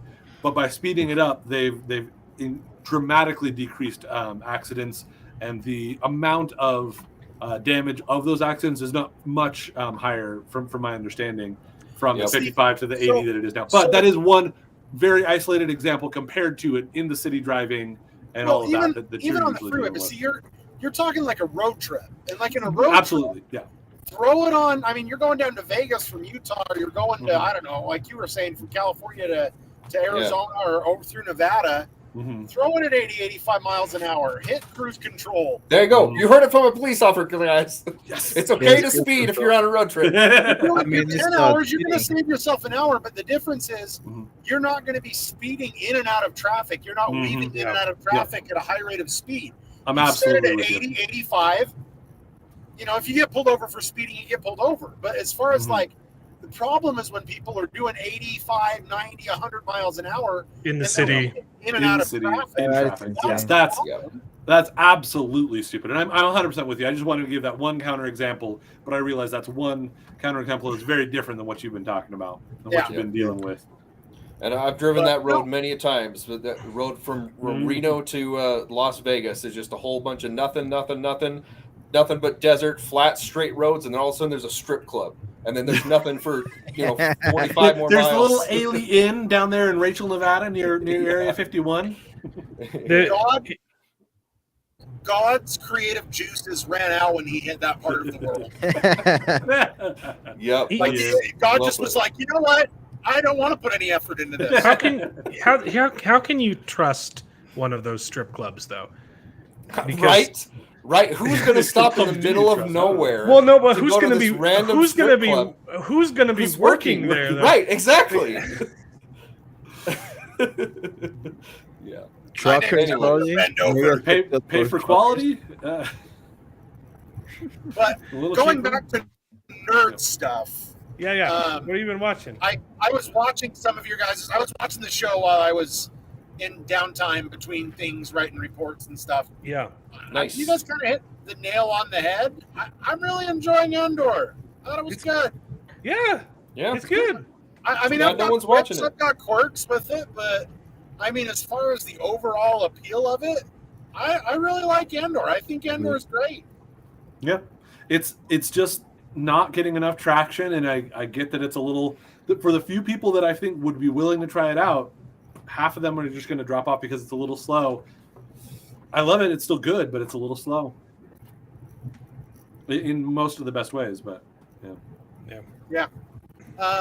I haven't watched any 1899, but I think I might give it a shot. We're just doing one episode a week, so we just watched the first episode. It's good. Half of us watched the first episode. Yeah, it's really good. We haven't talked about it. You guys were talking about the Devil's Hour first, right? Yeah. If you're looking for just a quick 6 episodes long standalone thing, the Devil's Hour is a really spooky show, like mind bender. We loved it. We've been gushing over it for like an hour. Okay. That one, I got to catch up a little bit on the Peripheral while you were doing that. And I'm behind on the Peripheral because my little girl broke her leg. Why didn't you tell me this? Because it was yesterday. Oh. What was she doing? We went to one of those trampoline gyms, and a big kid jumped right next to her. Oh. And she came down on it funny. Wow, it's pretty funny. So I haven't watched the Peripheral. Yeah. The Peripheral is just more of the same. It's not terrible, but not a lot happened, and I'm getting kind of frustrated that we still don't know character motivations. But it's kind of generic.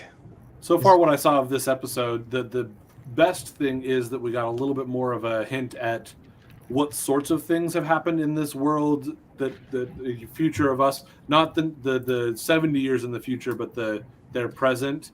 With the Texas War or something like that, the Texas or whatever is going on. You know, it did mention that, but it also confuses I don't know. I think its biggest problem is it so far it's had really fascinating world building, but the story they're trying to tell is treading a lot of water, and it's not that interesting. And it's all over the place, I believe. But really the only reason I'm sticking around is because the world building is fascinating.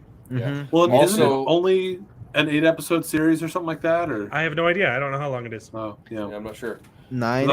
This is episode 6 that was coming out this week. So the world building and the technology is really cool, but the plot and the character development is kind of falling flat for me at this point.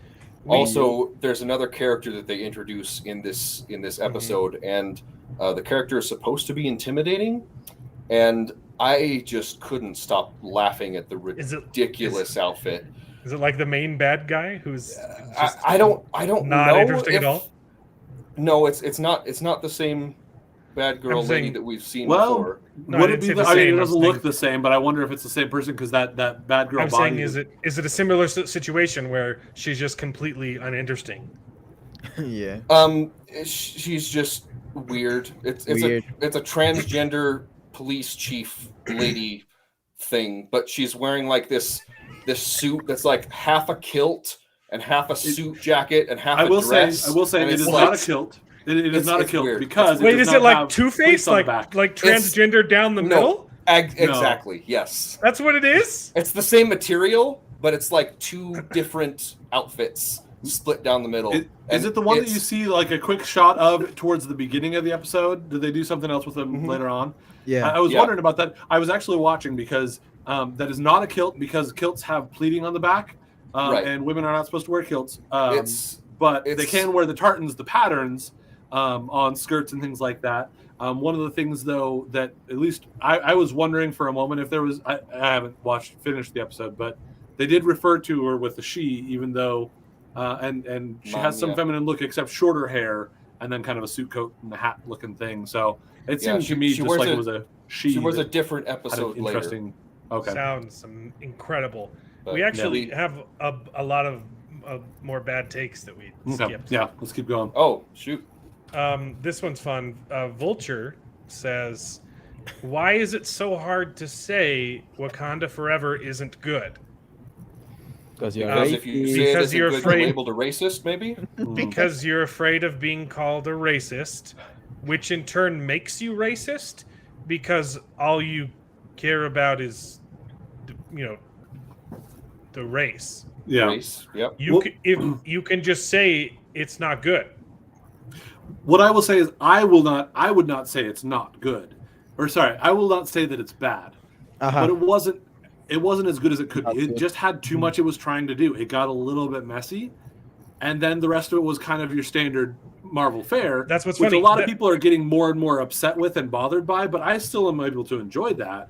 That's literally what they say. Yeah. It had so many things to do, mourn the loss and it's a big blockbuster and be the successor to Black Panther. But we just can't bring ourselves to say that it wasn't good because you're shills. So also, is that the whole episode, that one paragraph? It's an article advertising a podcast, which I am not going to listen to. Okay, gotcha. I just don't care to see it, though. That's my thing. I don't care to see it. I still haven't watched it. I was interested to see what it would do with Chadwick Boseman not being there, but now, after hearing the reports, I'm not going to see it in theater. I'm just going to wait till it comes to Disney Plus, and then maybe I'll see it. I don't know. I actually thought they did a pretty good job with Chadwick's stuff. I don't think that they laid on it too heavy. It was a theme throughout the movie because the way that it became integral to the motivations of Shuri's character, which I felt worked okay. But I don't know. I'm somebody who wants to go see all these movies in theaters anyway, so it's not a matter of like you definitely need to go see it. But I would want to go see it in theaters because I want to go see it in theaters because I like seeing movies in theaters. Yeah, I don't know. But even then, I mean, Black Panther was okay. I didn't absolutely love it. I thought it was fine. The ending third of it was just kind of messy for me, but it was a fine movie. But even the reports that I've heard of people enjoying Black Panther 2, Wakanda Forever, say that it wasn't as good as the original. They said it was fine, it was good, I had fun, it wasn't as good as the original. And the original was mediocre at best. The original was mediocre at best. So why would I go see it right now? I will say, I'll wait. I will say, Martina, that this, while it does do a bit of preaching, and there's a couple of heavy-handed-ish things, it doesn't feel like as bad as a lot of other things that have been very preachy at you. To me, it absolutely wasn't. This is coming from Jared, the milk toast. Pretends to not. Do you want me to start calling you colonizer just to make a point? Jared. She was doing that in the previous. She was doing that in Black Panther, the original one as well. To me, even though I don't like it, I think that it's a frustrating mindset to have. Yeah. I can buy in that she, as a character, would have that characteristic that she would be referring to him that way, and she does it in a generally like endearing way. She says it in an endearing way. Yeah. Again, I am frustrated by the concept of her being that focused on it, especially. They're she doing does it a lot more. Like a lot of different characters, and it's just the character that sees it that way, but also the movie is implying that they're correct. The other part of it that does frustrate me a little bit is that Wakanda was not colonized because they kept themselves independent. They were able to, or that's our perspective and understanding, because they were so insular and able to kind of keep themselves safe with their technology. Mm-hmm. So it is a little bit weird for her to be doing it. Also, sometimes colonizing is a good thing. There are benefits that come from it sometimes, but I don't know if you guys know. It's just that it usually comes with a lot of other problematic things. I don't know if you guys know what the Mayans were doing before the Spanish arrived, but it is impossible to say that South America is not in a better place today than it was then. I hear it because you cannot say that with a straight face. I hear that argument, like the thing that they say, oh no, colonizers were so bad, the conquistadors were so mean, they did bad things. Go watch Apocalypto, okay, and then come back and say the same thing. And this is a little bit of a preview of what we see in 1890, of what I want to talk about in 1899. But what I wish they would be willing to focus on a little bit more is acknowledgement of the fact that while there may have been very problematic things that happened with colonization to, indigenous American people and Black people, that was very much just the way things happened for everyone, not just to people of a different skin color. That was the way that people handled anything in invading other areas of Europe, in other that other people from different tribes in Africa did to each other. It is not just a matter of who sold color. the slaves. It wasn't that is white one people. of the things. The Africans. I guarantee you would not who hunted love, them down and captured them to sell them to the people with the boats. I guarantee you would not love it because of what it's going for, but it is not as bad as you would think based on the trailers. I went and watched The Woman King, and it actually does talk about that. It talks about how they're sitting there going, why are we selling our own, people like us to the white people? Why are we being Black people? It talks about the fact that does that's the tribe that I know that they bring it up. The problem is the tribe that movie is about is literally the tribe that was capturing and selling slaves. Yeah, right. Well, they all were. They acknowledged that they were, but but they were the biggest. They were the biggest one. Yeah, and that's fair. And they try and turn. It was just the white people. The reality of it. I don't, but it was an interesting story, and I think it had some aspects. I really like this comment, though. If they make a sequel to The Devil's Hour, it could star you, and it could be called The Devil's Advocate.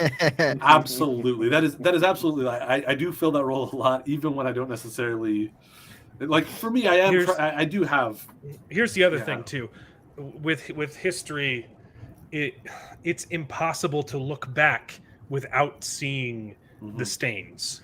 Exactly. Because we are looking back from through our lens of reality, it's impossible to look back at any of our heroes and not find faults. But the problem is we are judging them by today's standards and not by the standards that they lived in. And that is absolutely what I wish we could do more. To say that George Washington was an evil person because he owned a slave, right, is just asinine. Yeah, and the people that do that and tear down statues, there are people who are trying to demonize Lincoln or Martin Luther King for the same thing. And Martin Luther King, the people who look back and tear these people down are literally standing on the shoulders of giants.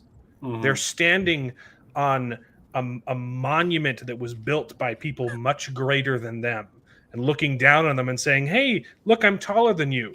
Because you're standing on shoulders. Yeah, no, I agree with you, and I think that we have a lot of the same perspective and feeling on that. I do end up in a perspective of trying to be more willing to kind of work with what is being said. But I completely agree with you that it's really frustrating when people judge people of the past by our own standards and give them that judgment based on our own current standards. It's insane. Not giving any credit for the fact that they lived in a different time when, honestly, what they were doing was kind for what their time was. Exactly. And for example, we should laud the fact thanks that for tuning in, Mark Clark. Being progressive. Yeah.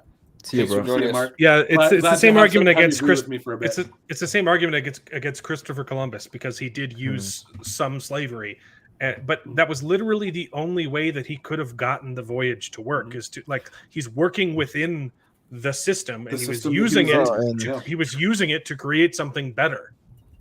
Yeah, and like you said, when you compare it to the things that were happening in that period of time, you say, okay, the Spanish were bad, but not as bad as the freaking Aztecs, man, or the Mayan. The one thing that I love about Black Panther, we were talking about it, they talk about Chak, and Chak is the god of rain from the Mayan.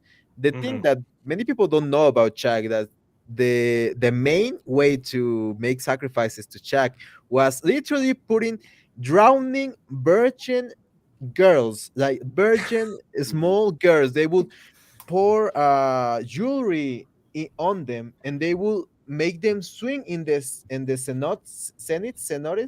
I don't know how to say it in English, but in the cenotes, and they will drown. And actually, one of the things that archaeologists found in the bottom of the cenotes are a lot of jewelry and a lot of female skulls. And it's It's awful. And awful. And that was like, why are you talking about Chuck? Like he's a good guy. Chuck was, I mean, at least yeah. And like I can understand. Like yes, there have been terrible things that have happened to these indigenous people from colonizers, themselves. right? But there's a difference. There's also been some really great things. Yeah, there's been some great things that but like it's just so frustrating to pretend like because terrible things happen to them from white people that nothing that they did was we can't talk about anything bad that they may have done because we have to only focus on the bad that was done to them and never focus on the bad that was ever done to anybody else. Yeah, because we were the ones that happened to be the latest and that were in power. And I get that that's frustrating when you're like, yes, you're people oppressed by people. Yeah, but there was more to it. That is not the whole picture. But the only problem, and the problem that people don't understand is who were the original colonizers. I mean, granted, right now because of it, they say it's the modern. It was the Spanish, it was the Europeans colonized. But if you go to every continent, there was colonizers. Every continent. Asia, there was colonizers. Mongolia, you can't tell me the Mongols weren't colonizers. The Mongols had the biggest empire in the world. They dwarfed, land-wise and population-wise, they dwarfed even frickin' Rome. Rome was colonizers. Greece was I guarantee you that the Aztecs and the Mayans were colonizers of people in their areas. Well, go to South America. Go to South America. There was the Olmecas. There was the Aztecs. There was the Mayans. There was the Incas. There was constant warfare, constant moving, constant border changes, different empires. There's always been colonization. There is aspects of understandable frustration and concern with what has been done, but to just pretend like that is the only bad stuff that has ever happened is really problematic. It is a narrow-minded mindset. Pretend that the only bad stuff that's ever happened has happened from European colonizers is asinine. It's stupid. It's racist. There's always been warfare. It's racist. It is racist. There has always been warfare. That has been that is the only technology humans have ever perfected in every time era is the ability to kill one another. The only technology we have ever perfected in the Bronze Age, the Iron Age, the Stone Age, the Modern Age, the Industrial Age, the only technologies is the ability to kill each other more efficiently. Warfare, that and hot tub live streams. And hot tub live streams. and Twitch boobies. The point of the story, though, is that Black Panther sucks. Well, going on that, going back to nerd stuff, getting off the politics, go back to nerd stuff. Confession time. I'm racking my brain as you guys are talking. I don't think I have seen a Marvel movie since Endgame. I'm being honest. I know a lot of people that checked out after Endgame. I have not seen a Marvel movie since Endgame. I haven't seen. You haven't missed a thing. Love and Thunder. I haven't seen Thor: Love and Thunder. I didn't care for it. I haven't seen what else has come out since then. Spider-Man that I will put a plug in for that I liked better than most anybody else here is Shang-Chi. I like Shang-Chi. I haven't seen it. Now we got the Black Panther. Now we've got the Wakanda Forever. I don't care to see it. And then kind of getting back into the political, even more so when they said white people shouldn't be able to see the actors themselves. White people shouldn't be able to see this movie opening weekend. I absolutely agree. That is stupid and frustrating. I wasn't planning on seeing it in the first place, but way to give me one more reason just to say I'm not going to go see your movie, you racist bastard. It's like bros. There was a 60% drop in white people seeing Black Panther 2 opening weekend compared to Black Panther 1. Guaranteed next week there's going to be another episode say, hey, why didn't people go out and see Black Panther? There was already an article that I didn't have a chance to forward. There was already an article that I didn't have a chance to forward because I was at work, because I was reading it this afternoon, that says just that. It's why isn't Wakanda Forever? Why aren't white people seeing Wakanda Forever? Because he told us not to. Told them not to go, which is dumb. And I ignore. That's the thing is I also just ignore those people that are just ridiculously over the top with that. But it's really hard to do that when they're the actors, when they're when the people that are saying it is the director and the main actors of the movie. It's not like it's some Black Lives Matter or some person saying on TikTok you shouldn't see it. It is literally the main characters of the movie saying don't go see it. The director, if you're white, don't go see this movie opening weekend. And the concept itself is stupid enough as it is, but that is also to presume that you would get enough black people into the theaters to fill the theaters, and that white people would be somehow taking seats away from the black people, or somehow lessening the experience of black people going to see it, which is a stupid concept to begin with. But even if that was true, which it wasn't even true, like I was in an empty theater watching it opening weekend. Well, newsflash.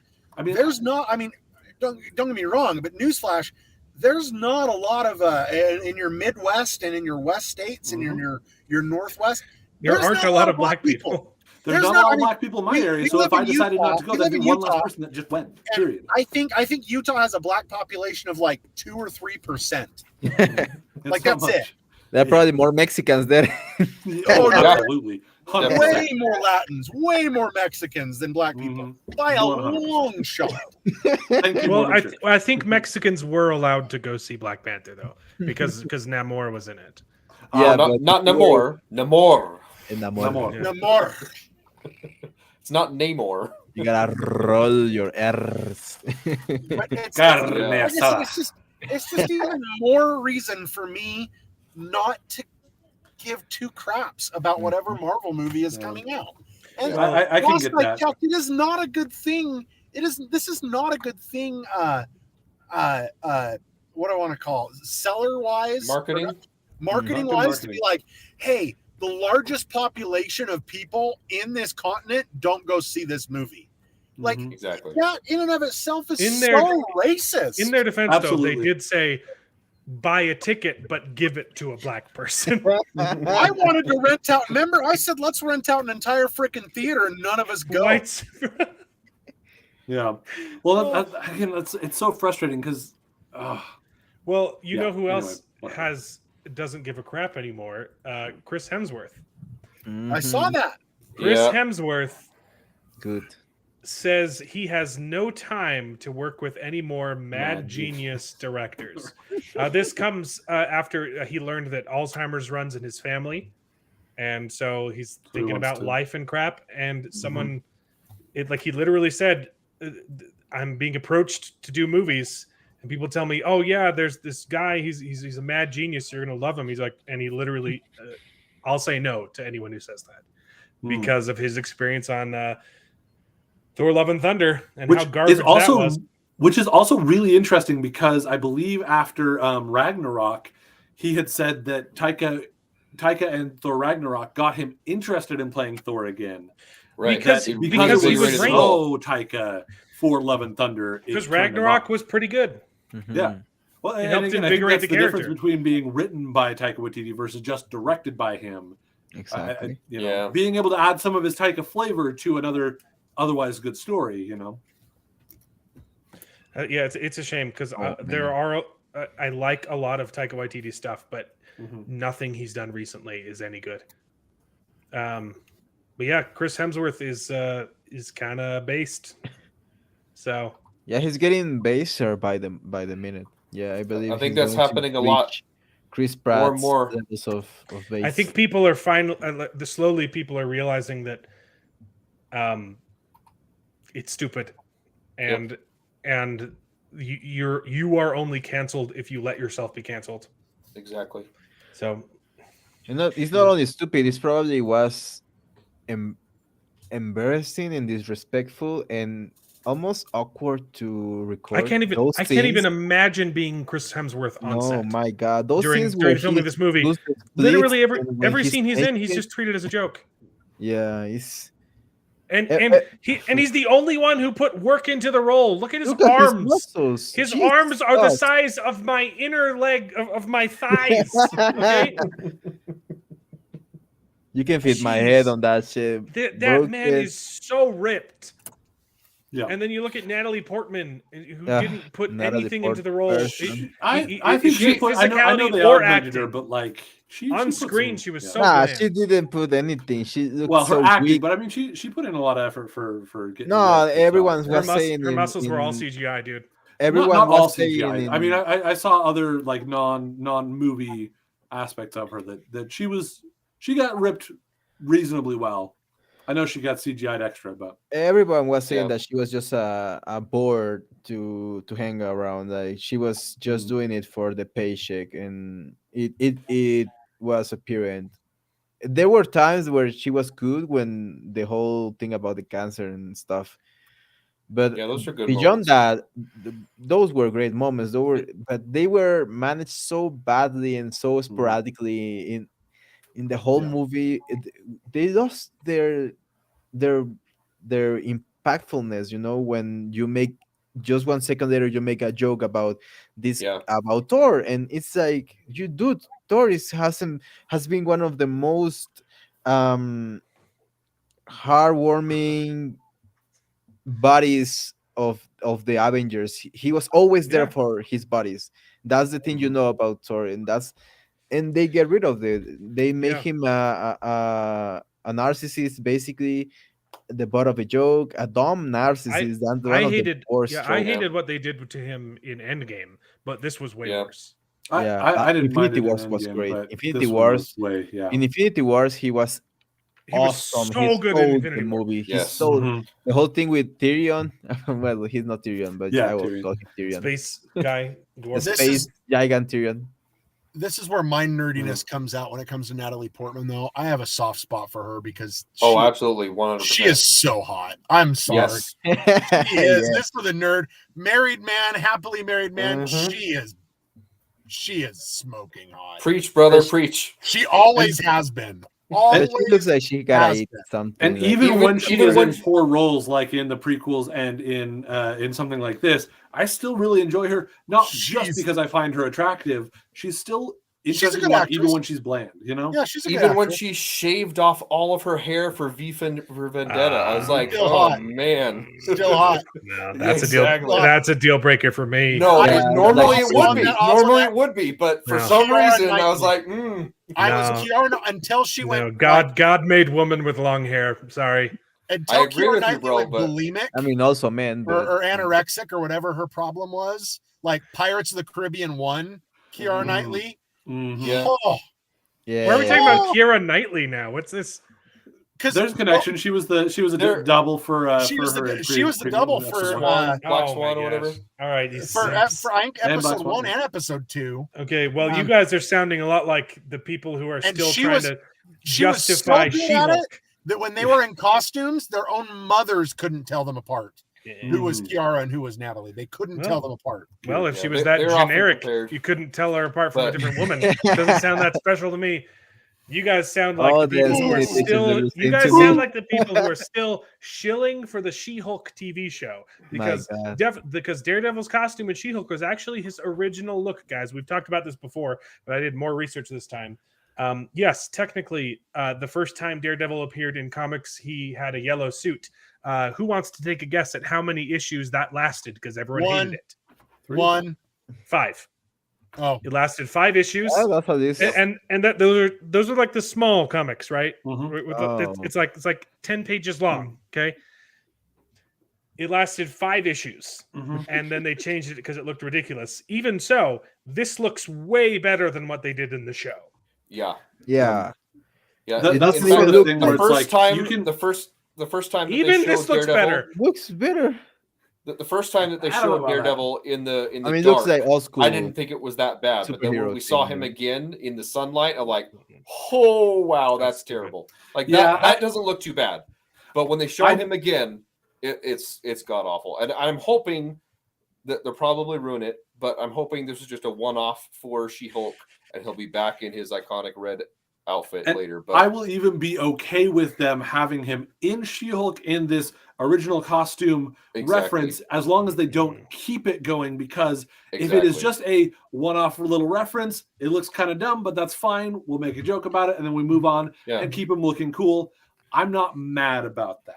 And Marvel has a tendency to do that, right? They referenced Scarlet Witch's original costume in the WandaVision show when they WandaVision. went out for And then they got a trick-or-treating, cool right? version of it. Except And that they was made it cool. look worse than his original costume. Yeah. Oh yeah. but- Because they wanted to make him a joke. He was Yes. a punchline in the show. He was. That was unfortunate. More But- disappointing news about Daredevil Reborn or Born Again. What is it? Born Again. Christian. Daredevil, born again Christian. Well, He's the Bible belt buckler. He may be the devil, but he'll save your soul. That's a good one. Are we saved by faith or are we saved by works? You're saved by the mercy of my fist. That's good. You should be a writer. I should be a writer for it. It'd be better than what we're getting, right? So news about the Born Again is Matt Murdock will find a new love interest in Daredevil Born Again, which gives me one more reason to not watch the show because Deborah Ann Wool was amazing. And she was fantastic. And you can kiss my butt. So are they saying that she's not going to be that Deborah Ann Wool won't be in it, or she was asked if she's in it, and she said, "I haven't been called to be in it, so I'm not." Which could be an Andrew Garfield lie, probably not. Well, but could be. Yeah, it was kind of a more direct. They haven't called me type of thing. But I was going to say that Andrew Garfield lying was pretty darn direct. I don't think she's in it. You've also got a Benedict Cumberbatch as Khan. I am not Khan. He is not. Why would they put her in Daredevil Born Again? She's white. Daredevil and she's redhead. Her character is gone. And she probably didn't get on her knees. So mad respect to her in my opinion. Mad respect. She's great. She's great. Born and Again she plays D&D. That's hot. Wow. Even more respect. Mark my words. Daredevil Born Again is going to start with She-Hulk. I bet you she's going to start with She-Hulk. Yeah.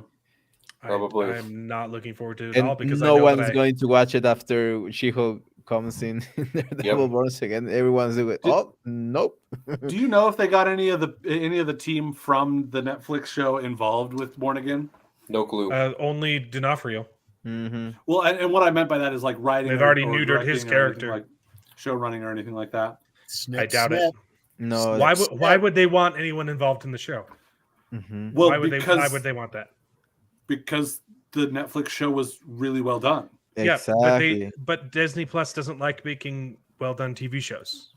Well, that's because they're dumb. But yeah, no, and I know that the writers for Daredevil, when Daredevil got canceled from Netflix, had been working on a new season, and I think it was actually going to follow the same story, the Born Again storyline from the comics, if I remember correctly. And they were shocked that it was pulled out from underneath them, and so I would think that Disney, if they were smart, which obviously we've established they're not, but if they were smart, would go to them and say, "Hey, you had a season 4 you were working on for Daredevil that you really liked, and Netflix pulled out the rug underneath you because we kind of pulled it out from them.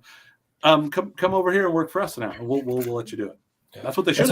That's what they should do. But I don't think they're going. They may have taken their scripts and read them and thrown them out the window.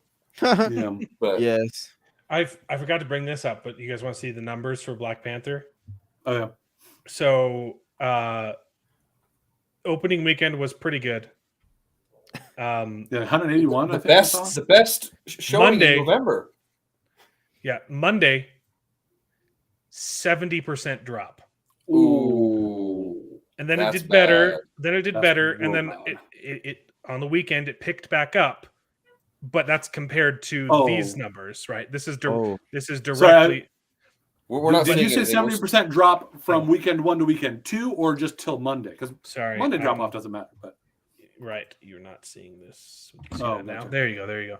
Right. So yeah, Monday, 70% drop.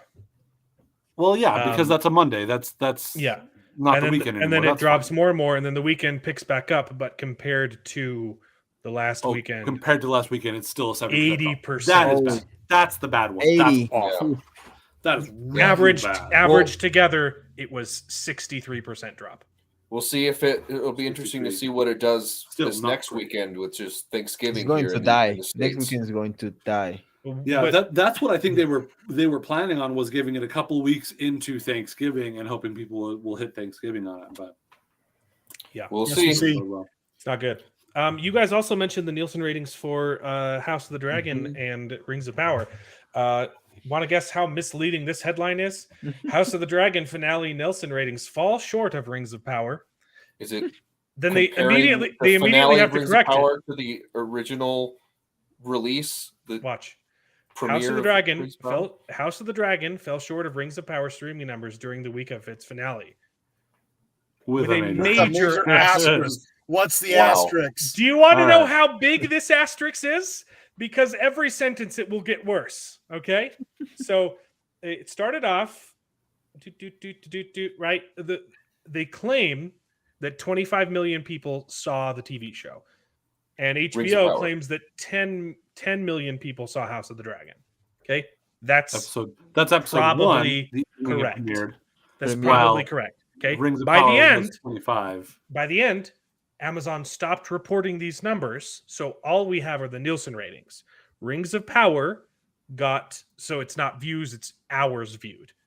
1.1 billion hours viewed of the last episode. Whereas House of the Dragon came in at 1 billion minutes. Sorry, not minutes, not hours. So practically the same number. Yeah, 1.1 billion. A little bit less than Rings of Power. Ready for the big asterisks? The Nielsen streaming data does not include half of the viewership, because half of it comes from TV.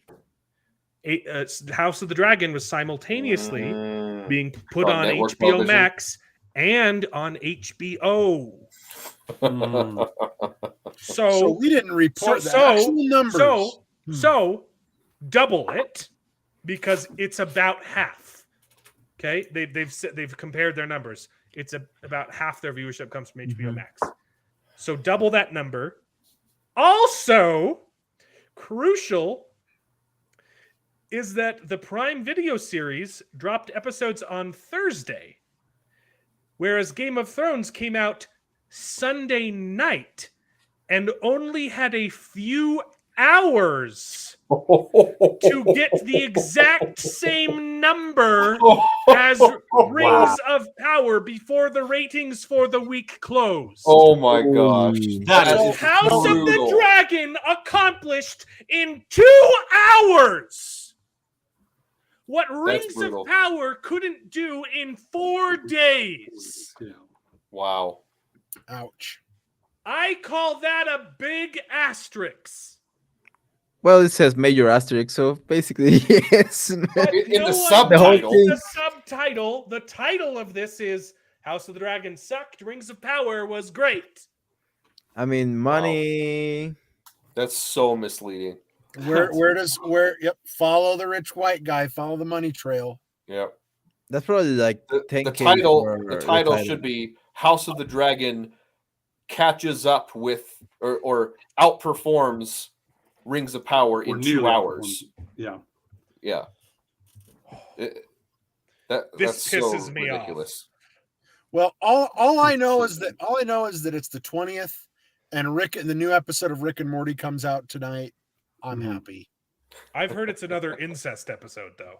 Oh, please don't tell me that. That'd be terrible. They released a still of Rick and Morty getting married.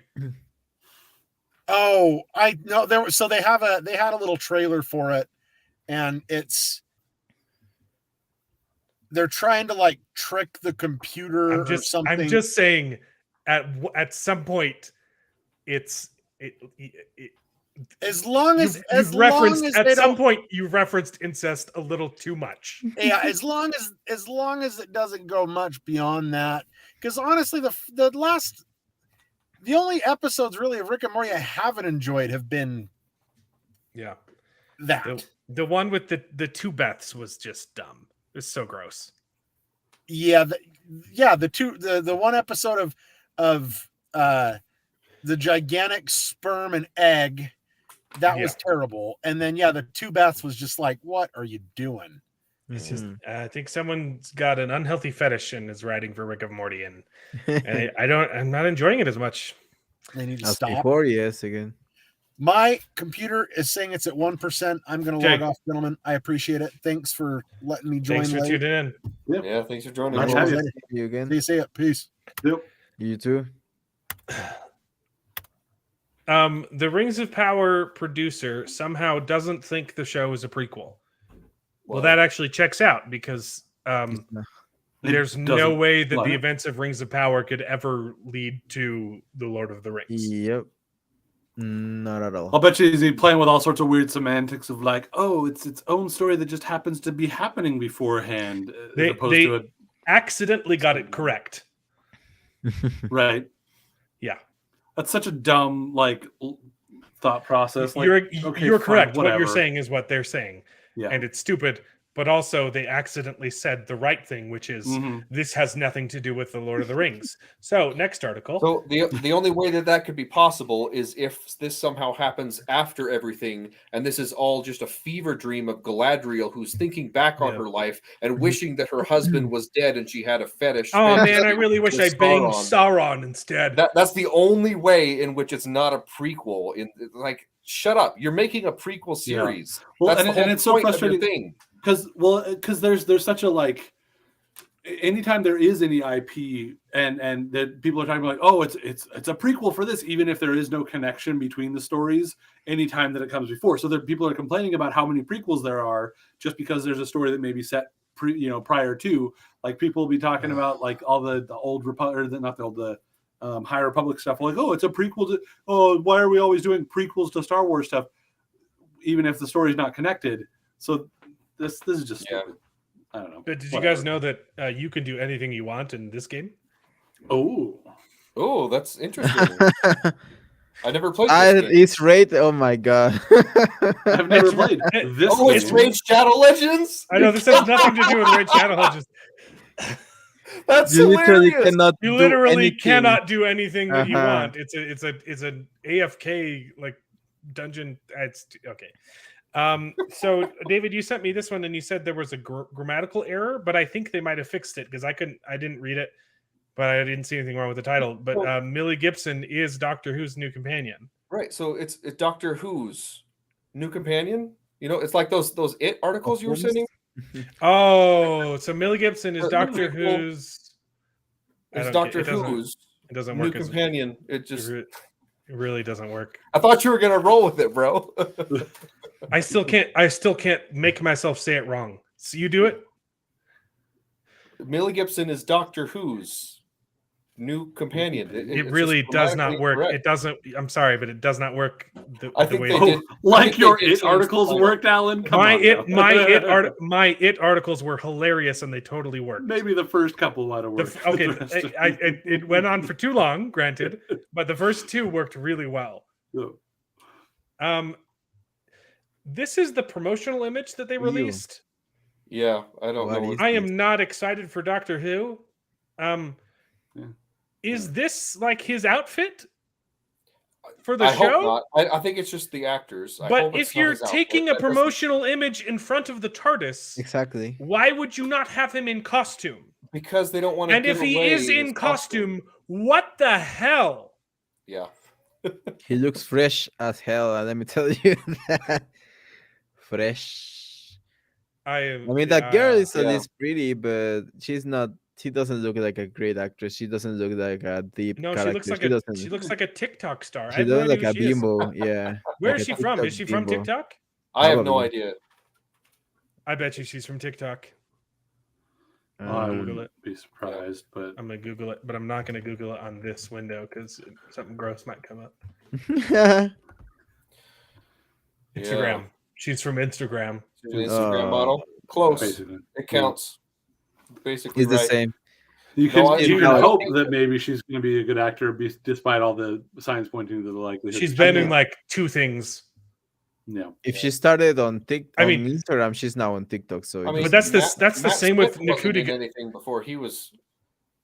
That's the same thing with Chudi Gatwa, though. He's been in one show. Right.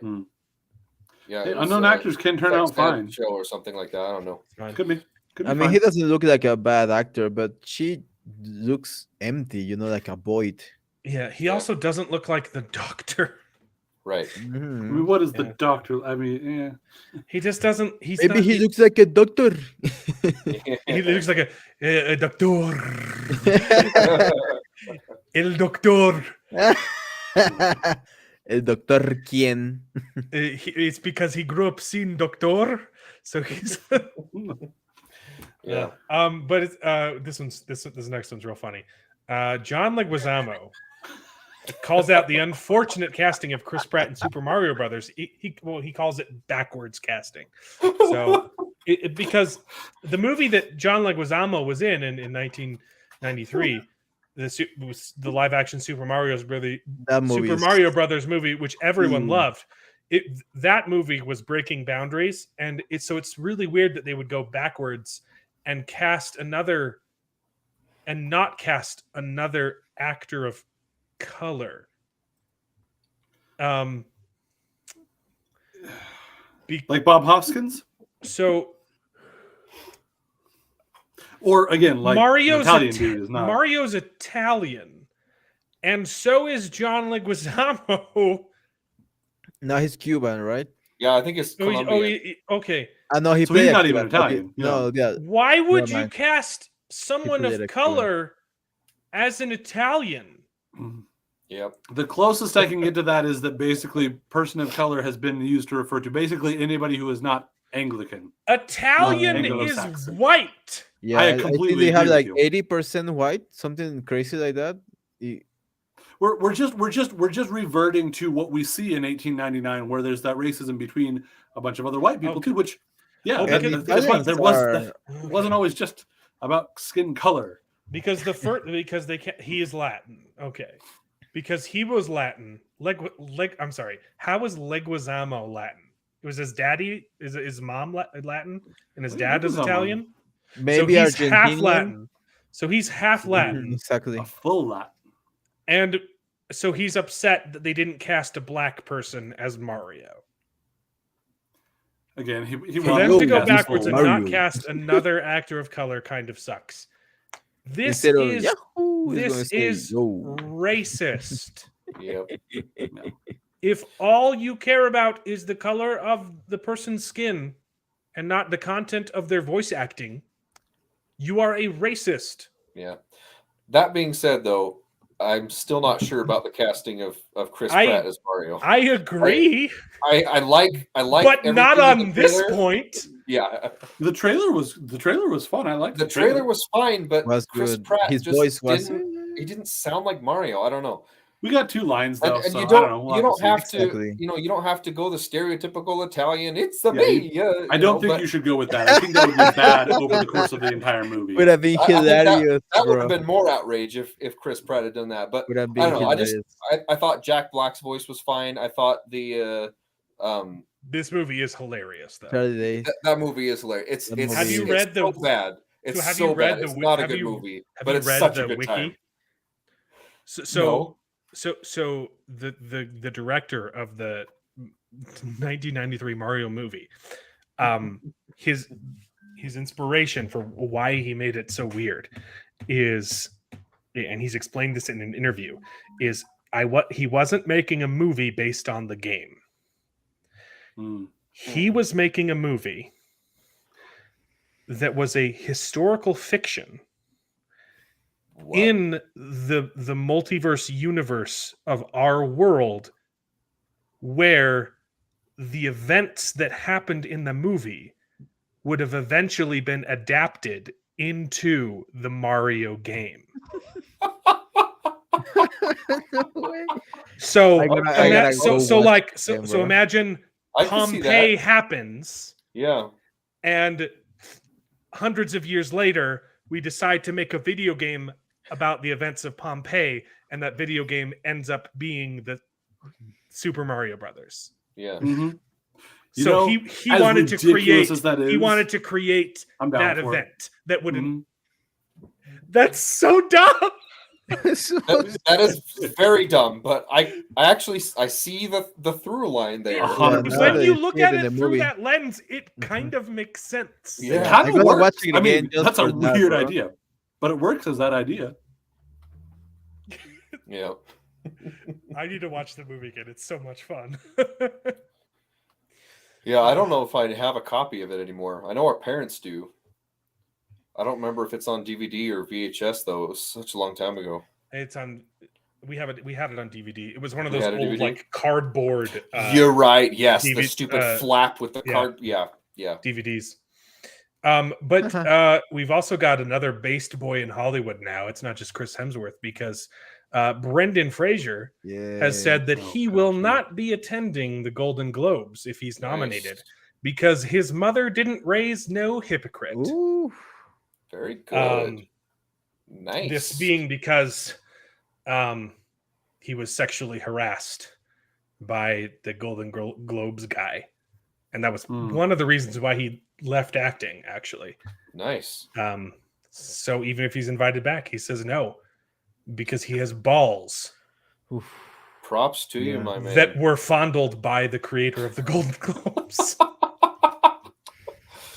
Yeah. I mean, making that movie required balls. I have not seen it yet, and I've heard it's fantastic. Me neither. I mean, it hasn't arrived yet to Mexico, so I'm still wondering where can I watch it.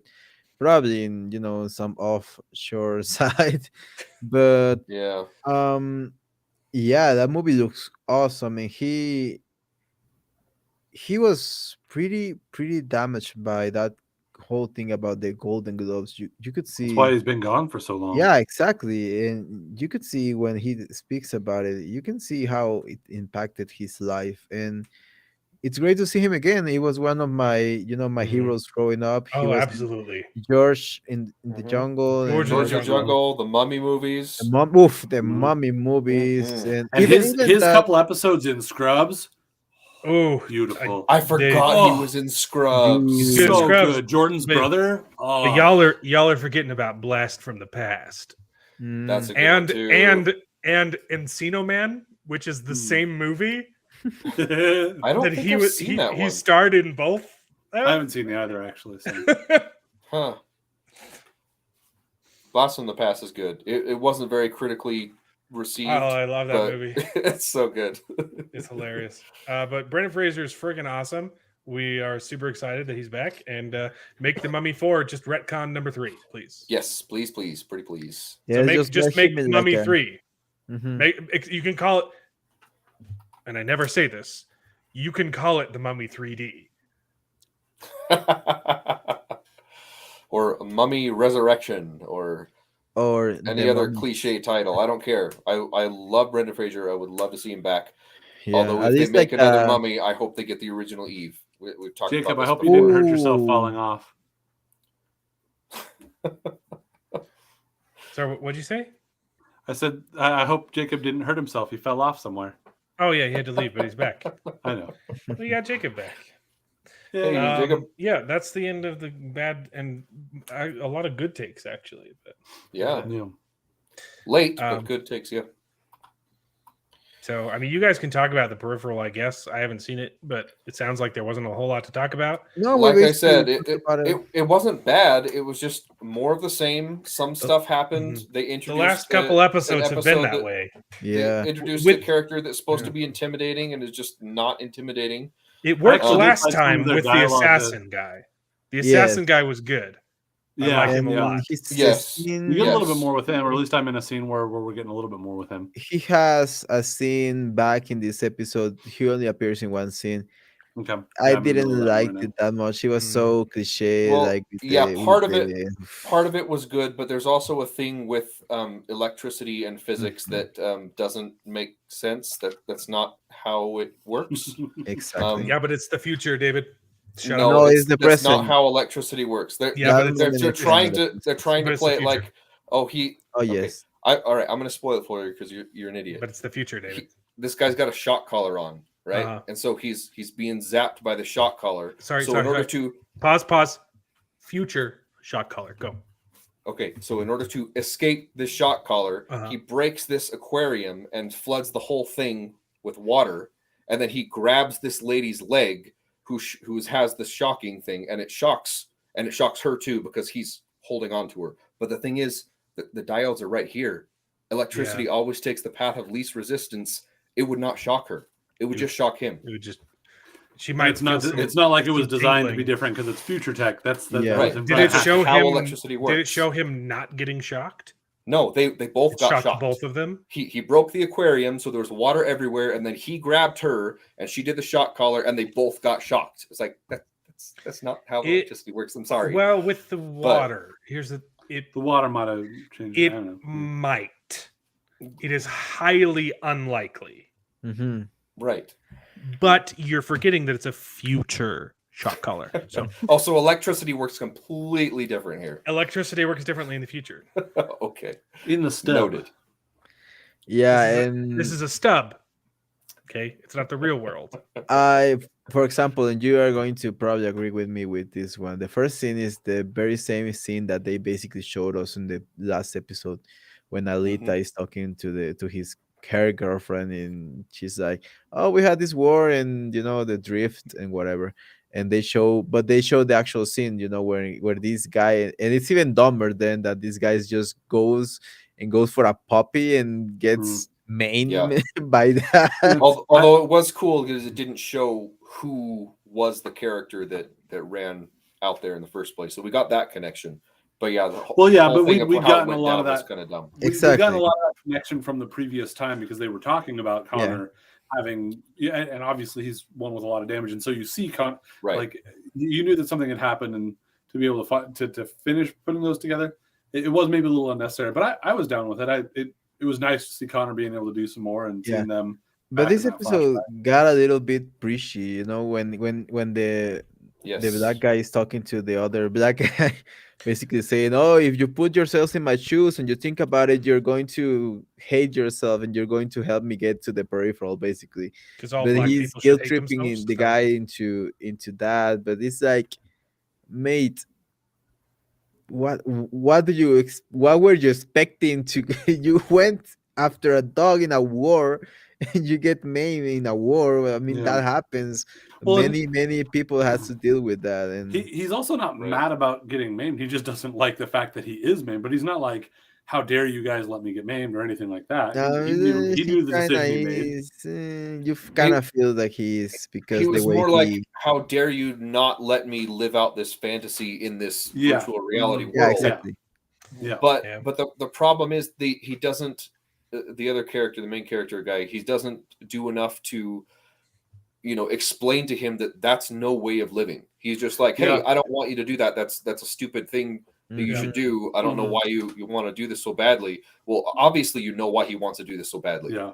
That still doesn't mean it's a good idea. And he doesn't do anything to convince him otherwise. The way that Connor tells the other guy, I think it's Marcus, like, "Oh, if you're really smart, but like if you hurt yourself like this, man, you would want to be out of this life too." It's like, well, that's the difference. You'd be like, if you got hurt and damaged your brain and you knew that your brain was no longer functioning as good as it used to, that would suck for you because your life was so much about your brain being so good.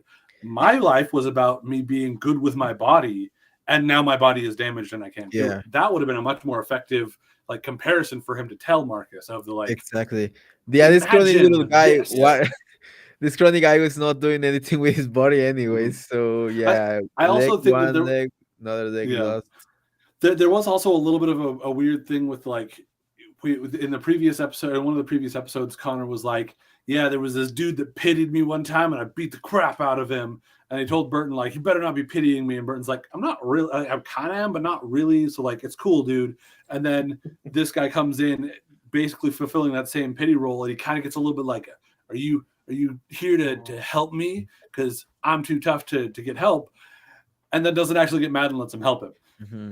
So I'm like, wait, are you cool with getting help or not? Because obviously you don't want to be looked down on, but at the same time, you said you beat a dude to death for pitying you, and now you're not sticking with that. So that was kind of a little bit funky. But I'm gonna go ahead and give my conclusions because I need to help out. Sure.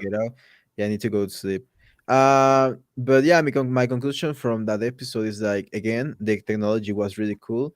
The whole thing, they showed this guy doing the drift, one of his partners, and helped him. Cool. That was cool, and basically takes the pain out of, absorbs some of the pain and relieves the whole situation. And that was the only thing that I liked about the whole situation with when he lost his limbs. it's like, okay, now you're showing the aftermath of that, and now it makes sense that he's like this, but when they show us only that scene with the dog, is like, oh, what is he doing? But now after that, it's like, oh, this guy is taking the pain out of him. Now he can now the black guy can sleep, he can sleep because he's no That's longer cool. thinking about that. That was really cool. The construction of the dummies was also cool. You can see the elements, the mechanical elements, but again, you can also see the organic elements, and it's they were really, really 3D well printing done. a human tissue. That was really Yeah, cool. the thing I didn't like at all was the transgender woman man. I didn't even know what she was. Yeah, My not God, it was, intimidating. yeah, and it was without a purpose. It was just to have that guy, the guy girl, and it's the same guy girl that is in How to Get Away with a Murder for one episode. And that's all. That's all what I know him from, and. And the other thing that I didn't like was the accents. This episode was really flaky because in the other episode the doctor was, all talking all like, southern, and they literally forgot in this episode for like seconds, and then the other guy, I don't know if they did it on purpose, but another episode, the assistant, that guy that is not the girl, or the only male assistant in the Peripheral, is like first had like an Indian accent and then now has an Irish accent. So I was kind of weirded out. I was like, I thought I they remembered are him having probably an doing it Irish on the whole purpose. time. They are probably doing it on purpose. Maybe it could be an interesting, but they don't really go deep about it. They are just like having these weird inconsistencies with the accents. And and this episode, for example, the Chloe, she sounded more southern than in other episodes. It's like, no, she remembers that she needs to Sometimes go. your accents, it's always there, but sometimes it's stronger than others. Exactly. Yeah, definitely. This She episode was does. way more stronger, and that was it. I believe it was, like you said. I think it was like a setup episode. It's probably going to set up something greater. I think I saw it, and there are only 8 episodes, so this is I was looking at that. It looks like it's only 8. exactly. And this is the 6th, and so 2 more? 2 left. So they are probably setting up things for the next 2. The whole thing But with it's been a police, lot of building for sure. the whole thing with the officer was unnecessary and useless. Like he wasn't making any sense most of the time. Even Burton was like, "What are you talking about, mate?" And he could have explained himself so much better. And it was weird because I was like, "Oh, why aren't you speaking like a human?" And making Burton understand that, bro, that they are going to probably come after him as well. So Exactly. And that was another thing that it didn't make sense too, because he found these invisible vehicles before, right? Right. And you would assume that he showed them to somebody. He did report them, and there was at least what I've seen so far. There is a scene where he's trying to find them in the lot, and they're like, well, they're not in our records. Right, but that doesn't make sense. If he has an invisible vehicle and he brings it in and there's evidence of that, and he's like, hey, look, dudes, there's an invisible vehicle. Like, people would believe him, but people would believe him even if it's not in the records. Yeah, you're right. But yeah, they just play it off like, oh yeah, he found some vehicles and he put it in a report and they brought it back to the lot, but then it was stolen because it was invisible and nobody else at the precinct knows anything about it. And he just looks like a crazy madman. Just I haven't seen this episode, but they did show other officers coming to pick up those cars. Right. So it doesn't make sense that nobody else knows about this, and he's just I don't know. It's just weird. And at least Burton would, he has seen a lot of crazy technology from the future, right? And you tell me Burton is not believing that an invisible car literally did the same thing that, like, it made no sense. Like, for me, and also Burton, I think he saw, because he saw the tech when the cop came to him the first time after finding the invisible cars. I think they talked a little bit about it because Burton was able to make a commentary on like, oh, that kind of explains the strike team that came against us, because I think he noticed that they had some invisibility tech or something like that. Obviously, they'd come from those the cars. were the cars. Like, those were the cars. That's why they were abandoned. Yeah. Well, I'm just saying that like that makes sense as to why Burton should have been able to be like, oh yeah, I get what you mean. Like, I believe you about the invisible cars. I haven't gotten to the scene where maybe he doesn't believe him, but I haven't. Although that could be Burton just trying to keep him out of it because he doesn't want him involved and pretending not to know. Right. Having not seen that scene. But it felt more like they are blaming the drug lord. They are saying, "Oh, he's corrupted the police, and so now my superior officer is colluded with the other guy." Which, I mean, there's at least some reality to that, because you do see that he ended up with the assassin dude, and like, even though he's not the mastermind behind it, I could see that they're frustrated at him because he has corrupted the town and he is involved. So that works. But that was all by my part. It was great seeing you guys again as well. Yeah, thanks for coming back. And have a great week. See you guys thanks, around. you too. You too. Yeah, see you, Jacob. See you, Martina. See you guys. Bye. Thanks, Mexa. Bye. Have a good one. The one other thing that I will say about the transgender type character that's at the beginning there, I did really like the dialogue during that scene, because it's got that kind of European British, like, I guess, I don't know, just more dry and like kind of subtle stuff to it. Like I don't know. I really liked the dialogue in that scene between the two of them as they were talking. I don't know. It was just really weird though, because there's like, oh dang, the constables here, and don't lie to them because they already know the truth, and it's just like I don't know. I don't know. I just don't understand. Maybe I'm talking about a different scene. It's at the very, very beginning, and she's like, I don't like when I'm interrupted in my morning constitutional. Right. The 10 words or less, and that was 14. Well, if you you know, I needed to be more clear, and I don't know, the way that they put it. It felt cool. I liked the way that was written. The one line in particular that stood out was it's really beautiful. It's almost like it's a picture. It's like, oh, don't be cheeky, because it was just a simulation picture, which I like. No, and to your point of the technology being cool. Yeah. I think Martina mentioned it earlier, something about like it being impossible to how would you keep track of like the different motions to do the different things that they do? That's probably true, but at the same time, that's some cool technology that they got going on there with the, like, you know, different motions you can do to do different things for yourself. I thought that was cool. Anyway, that's most of my thoughts so far. Yeah, it's interesting. I like the premise. It's just I don't know what the character motivations. What are the stakes? Why do they need these people from the past to jump into these sims, and like what do they need them for? I don't understand. The one other thing that I will that at least I've seen so far that maybe is adding a little bit is Flynn was saying something along the lines of, is it possible that what's her name, the girl that we're chasing, downloaded something into the stub, in like basically downloaded something into her own brain in the stub, and that's why. And so like it might be the sort of thing where the whatever her name was, the Ariella or whatever lady was able to, well, you know, she was using a stub, she was using the people in Flynn and all that from the stub. I don't know. There's little pieces that maybe make me think that that's where they're going. But you're right, it's been so unclear, and we're 6 episodes in. But what are the motivations of everybody in the present for going and doing this thing? Why do they need her? Well, because they're being threatened.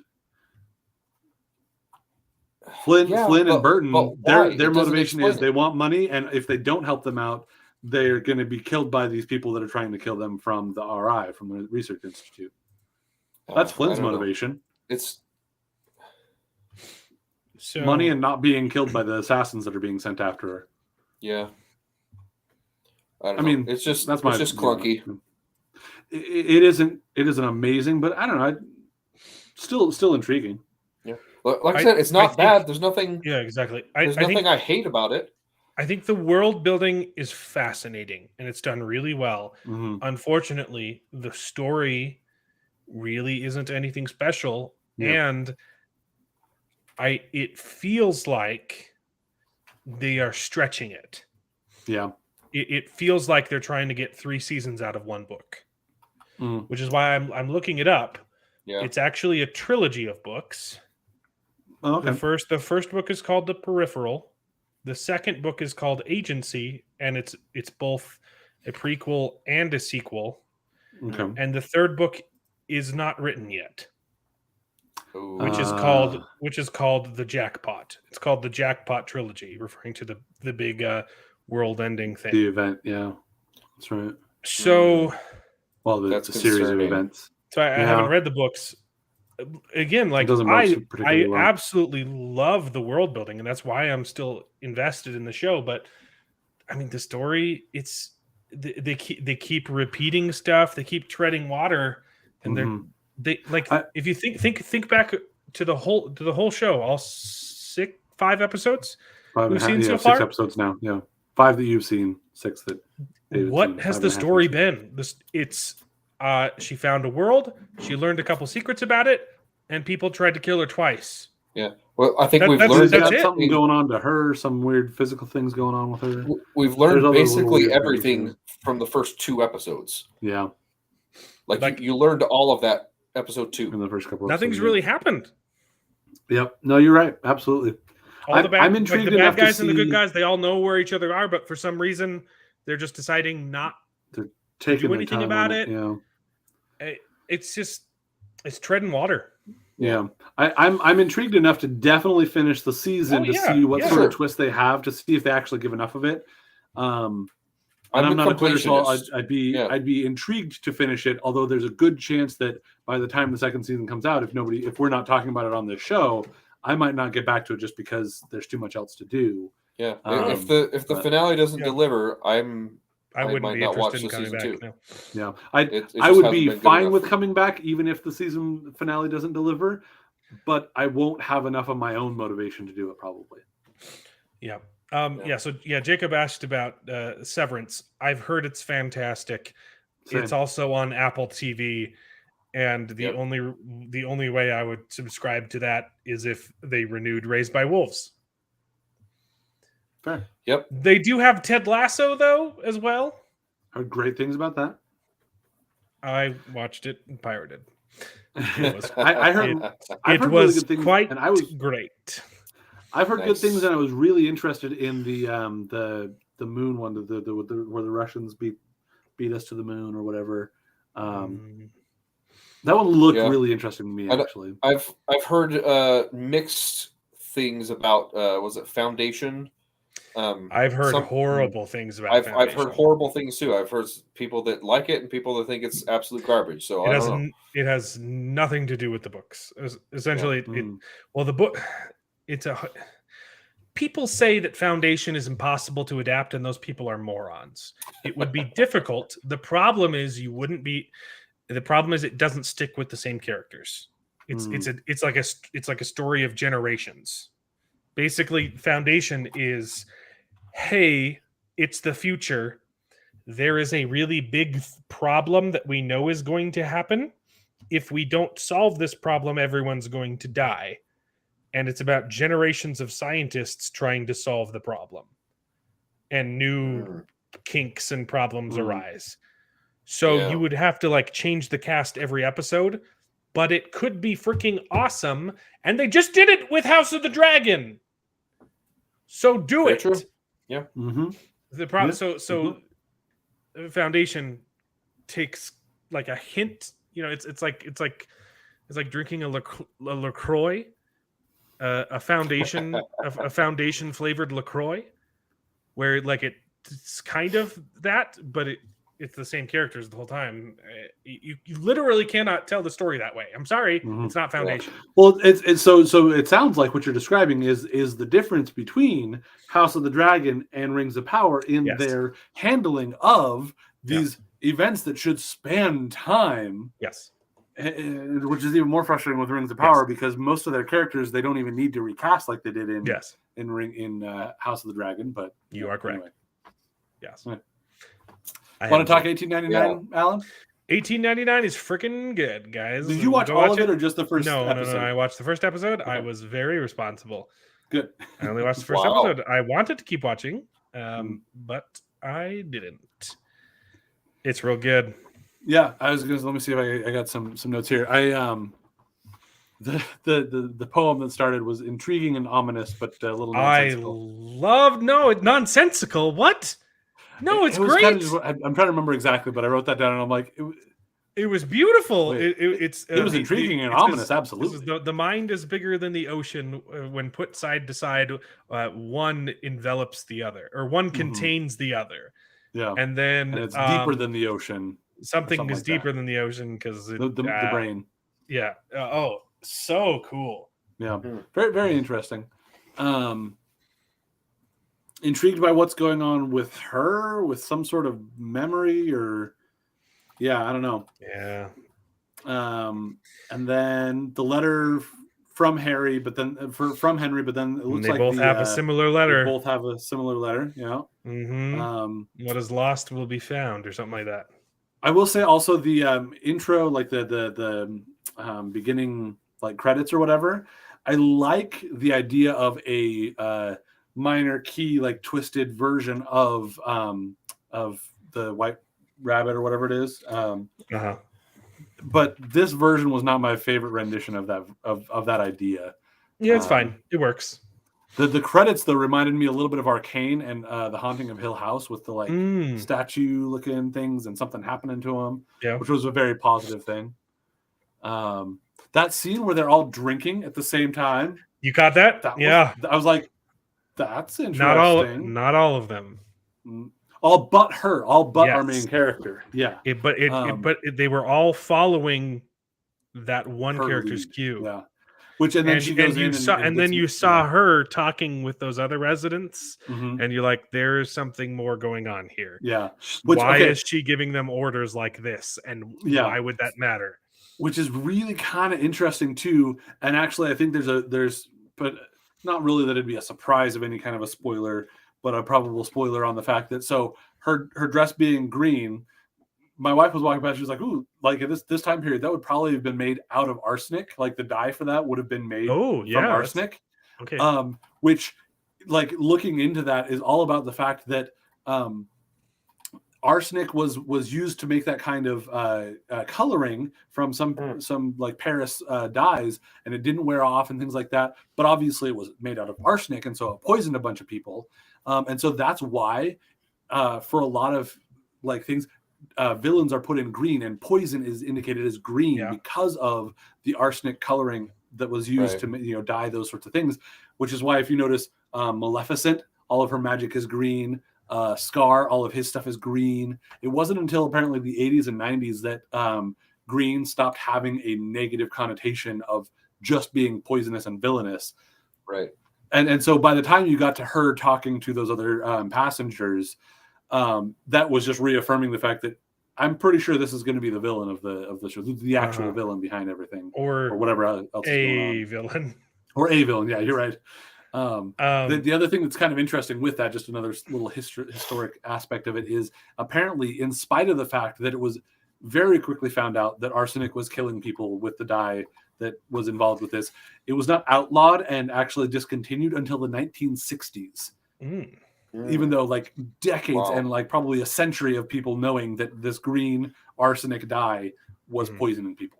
So I wanted to quickly point out, someone logged onto our stream like 5 hours before it started.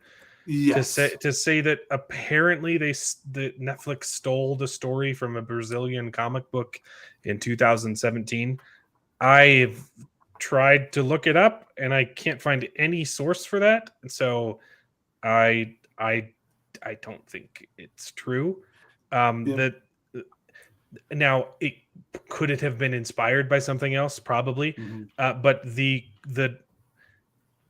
is their second project. It is a couple. I don't think they're married, but they're in a relationship. The husband is the director, and the wife does the writing. They wrote and directed Dark. It is a completely original work. There are a couple of other authors who are sometimes credited on some of the episodes, but it's the same case for this show. Like it's their baby, it's their creation. And it's possible that there's some links and inspirations from other work, but that doesn't mean that it's been copied. See you, Jacob. Have a good night and have a happy Thanksgiving and everything. Yep. Bye. Yeah, but these guys are good, and they like. Yeah, this is not one of those made by committee things. This is made with a purpose and with a point, and they have full creative control over what they're doing. That Netflix really is not involved at all. They just bought the rights, to both this and Dark. Nice. Like this is their baby, and Dark was so freaking good. It's the sort of thing where like the people have gone off and made it, and Netflix just bought it from them. Yeah, it's an Arcane thing. It's an Arcane thing. Yeah. Here's the quote from the beginning: "The brain is wider than the sky. For put them side by side, the one the other will contain with ease, and you beside beside the brain is deeper. Sorry, and you beside the brain is deeper than the sea. For hold them blue to blue. The one the other will absorb as sponges buckets do." Yeah. Mm-hmm. It's a really cool quote. Like I said, it's intriguing and ominous, but I'm like, wait, what? Okay, sure. I don't know. I will say one of the things that I did like was those Asian characters. They had their little. I liked their phrase of everything will be okay in the end. If it's not okay, it's not the end. I actually I loved that quote. If it's not okay, it's not the end.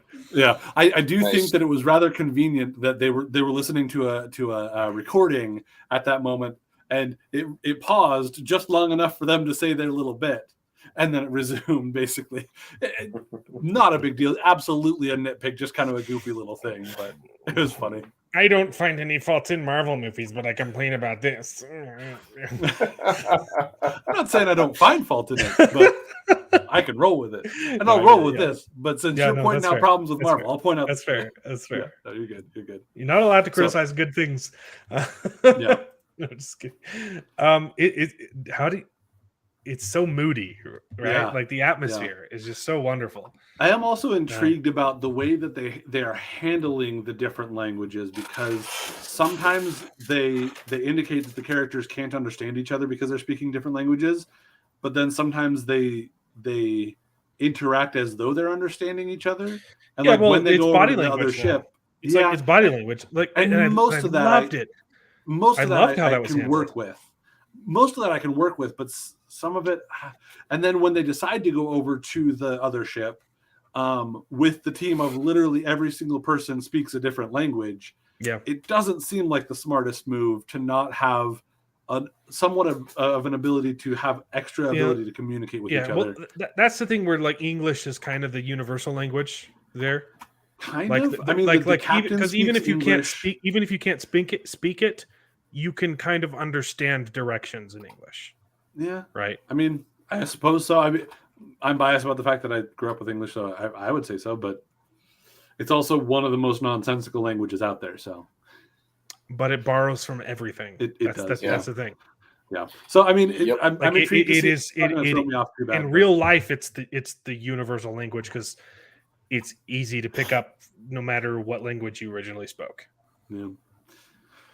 Easy to pick up, easy to start, but not easy to master if you're not exactly. But you can get basic directions, and even if you can't speak it, you can understand a lot of what's going on. So it's not going to throw me off too much because I know that there's a lot of that. But I will say, and I kept on bringing this up as an aspect that I loved from it throughout our conversation.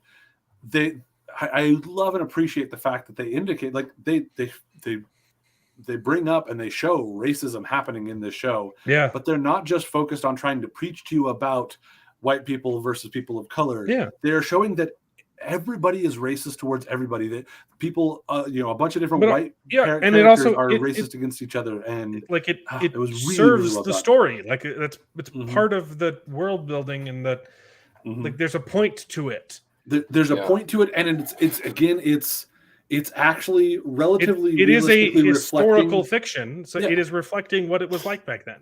Exactly, it is much more actively or accurately or whatever reflecting that aspect of the time period where everyone was racist against the Italians, against the Polacks, against the French and different things like that, and how that they interacted. So that was good. It is interesting that everyone in that ship does seem to be running from something.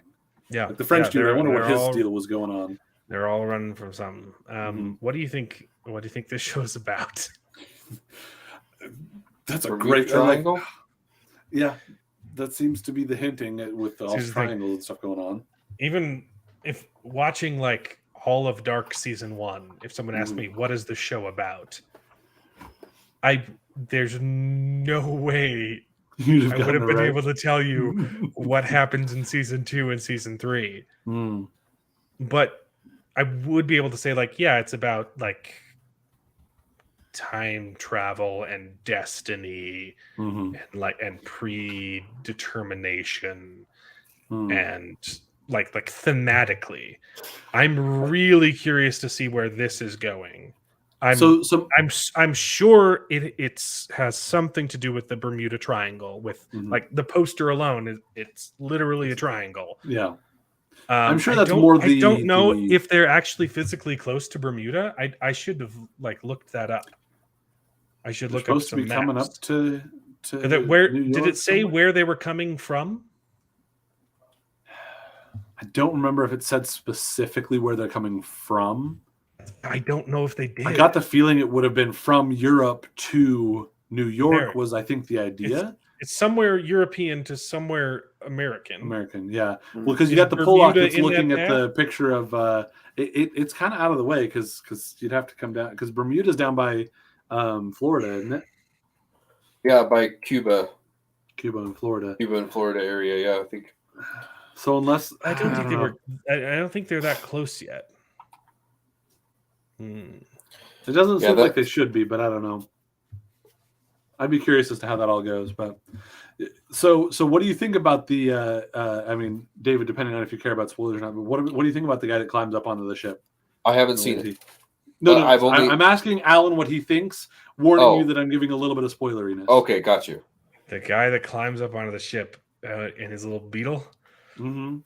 Because we got a little. Yeah. I have no idea what to think.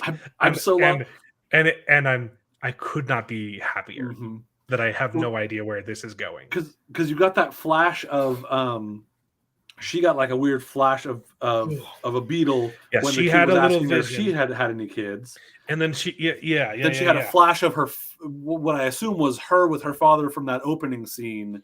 Yes. So she has something missing in her memory. I think, right? Yeah, that like her fits. father did something nasty, and she's looking for her brother. Her brother was on the Prometheus. And I'm assuming the captain knew. Maybe his wife was on the Prometheus. Probably his wife, and maybe his kids he's too. Got the letter. Yeah. Maybe his whole family. It's weird though that he'd be the captain of the ship and that his family was on a different ship. So I don't think it's his whole family. Maybe it's a brother or something. Or it could be one of his kids because it shows him with like a wife and 3 kids or something like that. Yeah. Yes. But I don't think it would be his whole family if he was the captain of a different ship. That just feels kind of weird. Unless he maybe then hired on afterwards because he wanted to find. Yeah. Could be. Yeah. It's unlikely that he would end up being the captain of that ship, though, if that were the case, Yeah. So I think there's something going on there. What did you ask me? You sidetracked me. Well, what do we think about the guy that climbed out of the water? Yes. So I feel like he's from the Prometheus. On the second episode. Yeah. They're definitely going more supernatural than Dark did. Dark was like pure sci-fi. This is going to have some kind of supernatural. Because he sent that beetle in and it picked the lock for him or unlocked it for him from the other side. The room next to her room because he saw that it was 1011 and then listened at the door and moved over to the next one, 1013. And I think it's going to be maybe it's like demonic. Like with the Bermuda Triangle, like if you go in, like you come back, but you're different or something like that. Do you think that could be at least someone who looks like her brother? Oh, has it shown a picture of him? It has not shown a picture of her brother, but I'm just wondering if basically it's supposed to be her brother, and she's like, "Oh, my brother!" And then the Beatles, Beatles, the connection between them. Yeah, it's probably her brother. But something. And what do you think about the kid with the Sith holocron that he had? It's a triangle. It's a Sith holocron. Come on. Yeah, I don't think they're going to do time travel again. I think it's going to be supernatural stuff. Yeah. It really, to me, right now is feeling kind of a outer range. But yeah. But that one was kind of a time travel-y sort of thing. I don't know. We haven't seen the second season, and the first season didn't leave us with a lot of answers. But yeah, that show is weird. Yeah, but I get some of those same feelings of like intrigue of something kind of interesting going on out here that we don't really get what's going on. And maybe it's partially because of the poster with the like triangle hole as opposed to a hole. I promise you, though, these guys answer more questions than the Outer Range does. People did. Yeah, like I'll believe you on that one for sure. Like Dark has some of the greatest payoffs. You're like, what the crap is this stupid random thing? Like very comparable to The Devil's Hour in that, like, why would I care about this teeny? Oh, frick! I'm very intrigued. I think it's atmospheric. It's got that same feel that Dark gave. It's just a different premise, and I like that it's more approachable because more of it is in English. I will say, though, comparing the two pilot episodes, the first episode of Dark is killer. Yeah. And like you're like, I can't stop. I gotta see the next one. Yeah. This one is, I really want to see the next episode, and it's intriguing, but it's not quite as engrossing.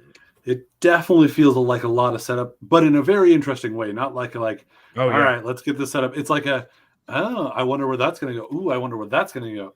What's going on here? That kind of a setup-y episode.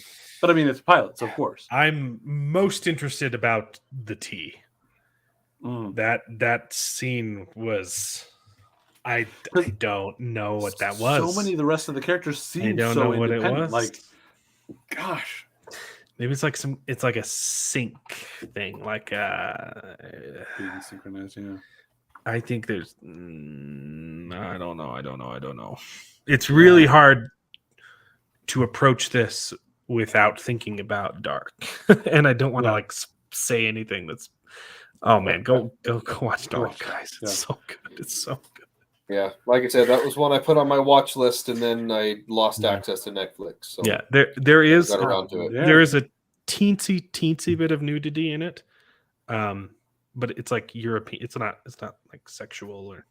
I mean, there are some sensual things in the show, but to your point, it's more European than American. There's like nudity is just people nude and doesn't mean anything. Yeah, it's like there's a character like getting a mammogram and you see some stuff and you're like, yep. It's not like, yeah. But yeah, it's not. Oh, it's tough.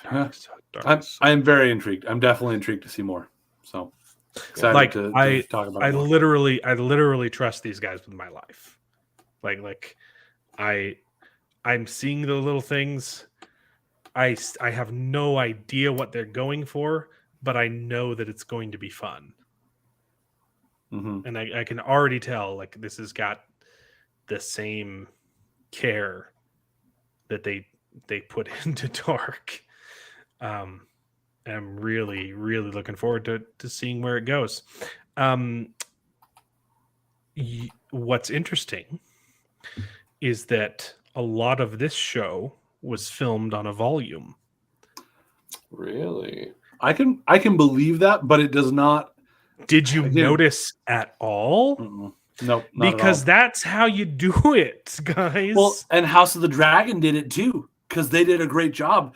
I literally couldn't tell you. I literally could not tell you that anything in House of the Dragon was filmed on a volume. Well, and the only one that I know of is that bridge scene where the bridge like shot where they have the confrontations between Damon and Otto, and then when Rhaenyra always like flies in. That's those volume? two scenes, those are volume. But it's so wide. You would not have been able to tell. There's like 30 people in the shot. That's crazy. Yeah. It's I wouldn't be surprised. It's embarrassing that Star Wars created this technology and literally have done nothing with it. Yes. Well, no, they haven't done nothing. Well, they did they pretty good in the Mandalorian, and then they botched it with how they handled it in Obi-Wan. It was just so confined in Obi-Wan and Boba Fett. But yeah, I wouldn't be surprised if their innovation really has literally become their constriction. Yes, I agree. Yeah, I wouldn't be surprised if that shot specifically on the bridge was in the volume, that it was multiple takes in the volume at different angles. Oh, absolutely. They merged them together to get that long wide shot. It's a great technology. It's not a fix all, but use it, man. Use it for use it when well, you can. and it'll work. Yeah, because to your point, if they did it with this one, I had no idea.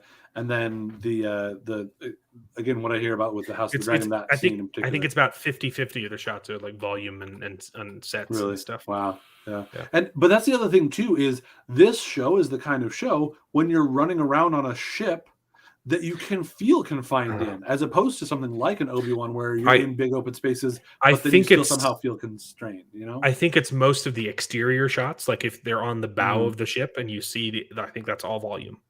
Okay. But a lot of the sets and they're obviously and it would make sense that they need to have actual sets for them to be walking. It also helps that like that the show is everything's dark. So that helps hide the seams. But it's good. I'm really intrigued to see what's going on. That I don't know if I can only watch one episode this week. We shall see. There's also a lot of other movies that came out recently that I'd be interested to look at. There's Willow comes out soon. There's Disenchanted that comes on Disney Plus, which is probably going to be terrible because they're going to get to Disney Plus. I thought they were going to theater it. I know. It showed up on Friday. It's already got half of the critical review that Enchanted has got. It is. Well, I mean, it's also it's like probably not going to be good. No, and the whole premise in the first place, didn't start out good anyway. But there's that. But one that I am interested to see is A Christmas Story Christmas. Have you seen that one? I saw the trailer. And it did not make me happy. Oh, it made me nostalgic. It's funny. I maybe have seen parts of A Christmas Story once. Like, I don't think I've seen the whole thing.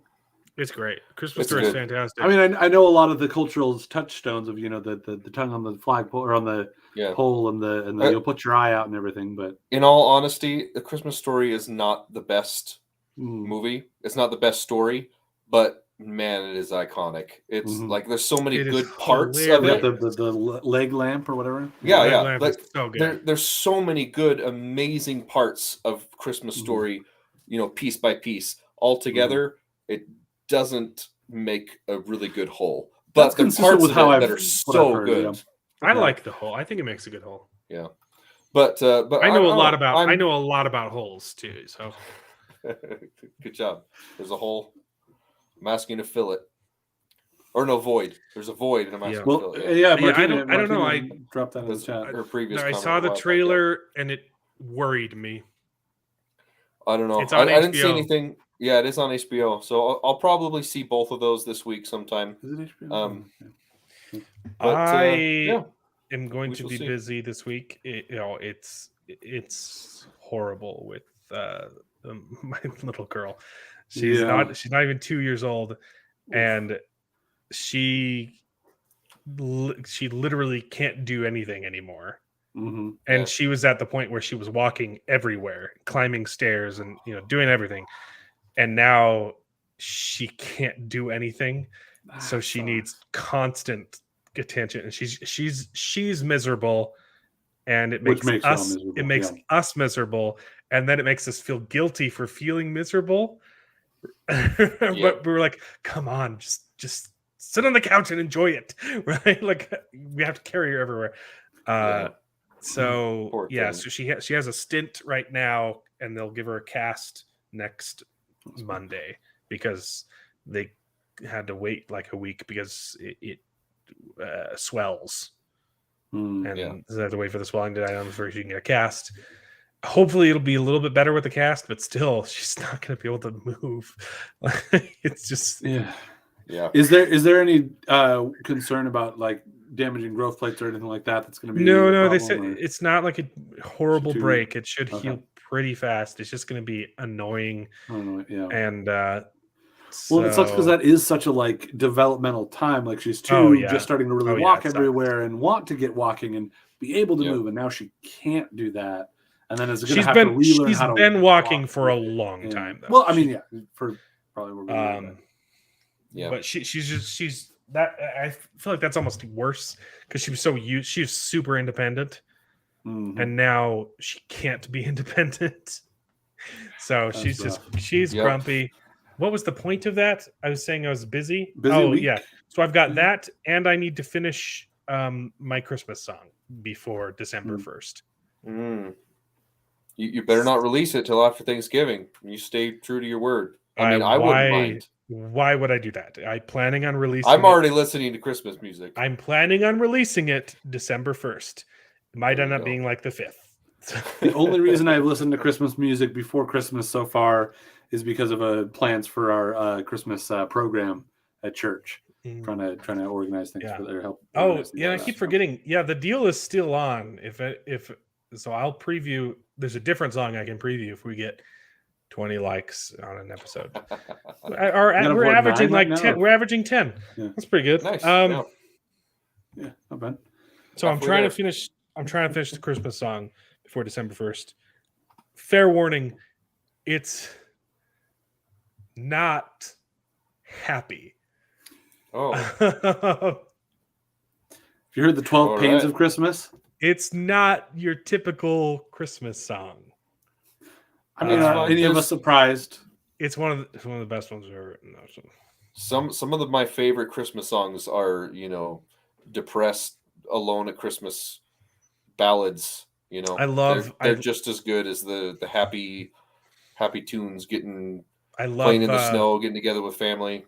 Blink-182's "Don't Come Home for Christmas." Yeah, that was good. So good. What was the other? There's another really good one. There's another Christmas Shoes, of course, is like the pinnacle of sad Christmas songs. What? Sounds dumb. Christmas shoes? You don't know. It's more of the touching Christmas shoes, isn't it? Is that the Christmas Jews? Oh, Christmas Jews. How lonely are your presents? I mean, again, have you guys heard the 12 Pains of Christmas? No, that sounds too edgy. It's a little bit lighter and goofier, but it's definitely funny. Here's the thing: my song is actually a good song that happens to also be a Christmas song, just because it takes place on Christmas. It's like Die Hard. It's like the Die Hard of Christmas songs. Okay. All right, that's big claims.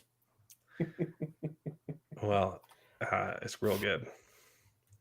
How about this lyric? I bet you'll like this lyric. This will give you a taste. See what it tastes like. What the song's about. The opening lyric of the song is, "It's been a while since I've seen any snow. You don't get much down in Mexico." So nice. It's good stuff. Should have previewed that with TheAngryMexa here. See what you thought about it. Yeah, good stuff. I'm really proud of it. It's almost done. So, you guys have any? I'm gonna go to bed. Yeah, that sounds like a good idea. Will do. I should stay up and finish a video for tomorrow, but I'll be out y'all's direction for Thanksgiving, so that'll be fun. That'll be fun. Very nice. Yep. Lots of busy stuff for that, and then driving all the way back out here. We're going up to Salt Lake Thanksgiving Day, but we'll be around. Yeah, I'll be more up north and east of you guys more often. But... Well, thanks for tuning in. David's got a channel. The Angry Mexican's got a channel. David has. I have a channel. I don't do anything on it. Jared's got a channel, I guess. Yeah, it's just because I have a YouTube account. So technically, I think I have a couple Star Wars Galaxy Heroes videos on there, but they might be. He's got a YouTube account. I've got a lot of music coming. I'm looking forward. It's gonna be cool. It's gonna be cool. I got music. Mm-hmm. I'm a musician. Yeah, go check out David's channel. He breaks table legs. Yes. And table left kits. So you still have yet to like actually like review a game on your channel. No, he's reviewed a couple of them. I've reviewed quasi-reviewed Everdell and Mindbug. You kind of reviewed Mindbug, yeah. Yes. Pretty much you've only done unboxings. Yes. You got to start somewhere, bro.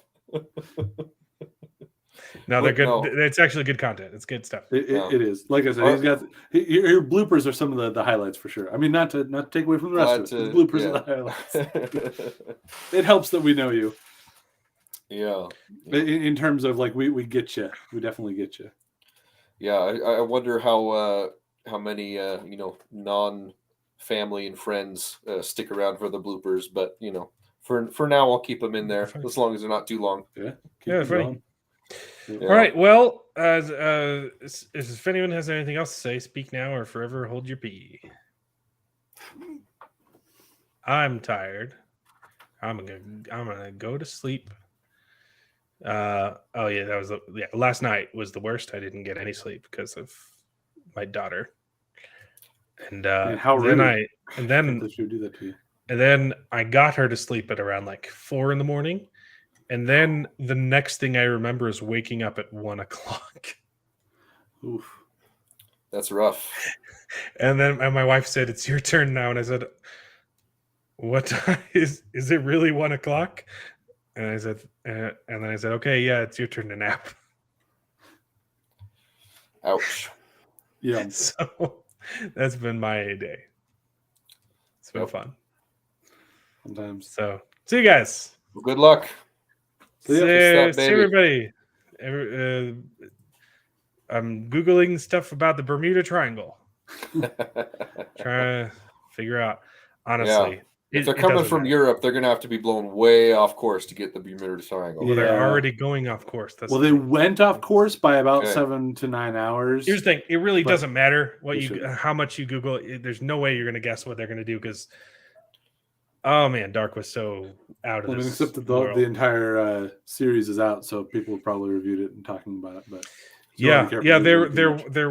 there was a Screen Rant article saying explaining the ending of 1899 in depth, and I thought it would have been hilarious to read the whole thing on this show, but because it probably wouldn't have been very in depth or a good explanation, and only half of the show would have been spoiled for us. But what I was going to say, like, how often do they like explain the ending? I know that doesn't need to be explained, and you're like, it's their in-depth explanation is pretty much them just watch the verbatim stating what happened. Yeah, yeah, but not explaining anything. I laugh too.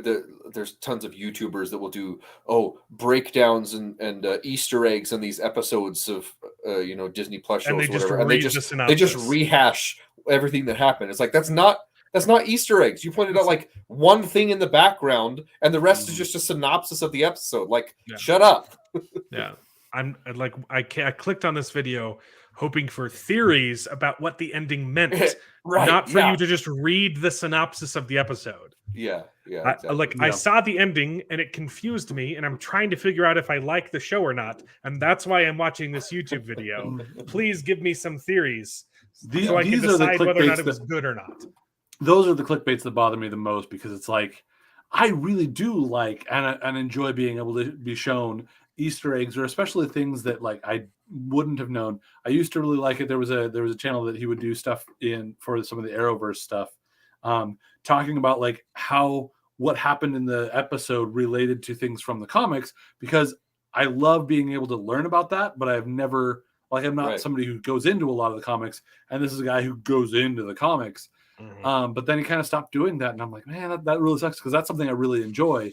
And then everything else that does it, like you said, they just do a synopsis, and they like point out the most obvious things that were like, they're not like, because like in Andor, you have in his little shop like a bunch of different things in the background, which are cool little things to be like, look at this Easter egg, look at this Easter egg, look at this Easter egg. The stones, but more often than from Indiana Jones.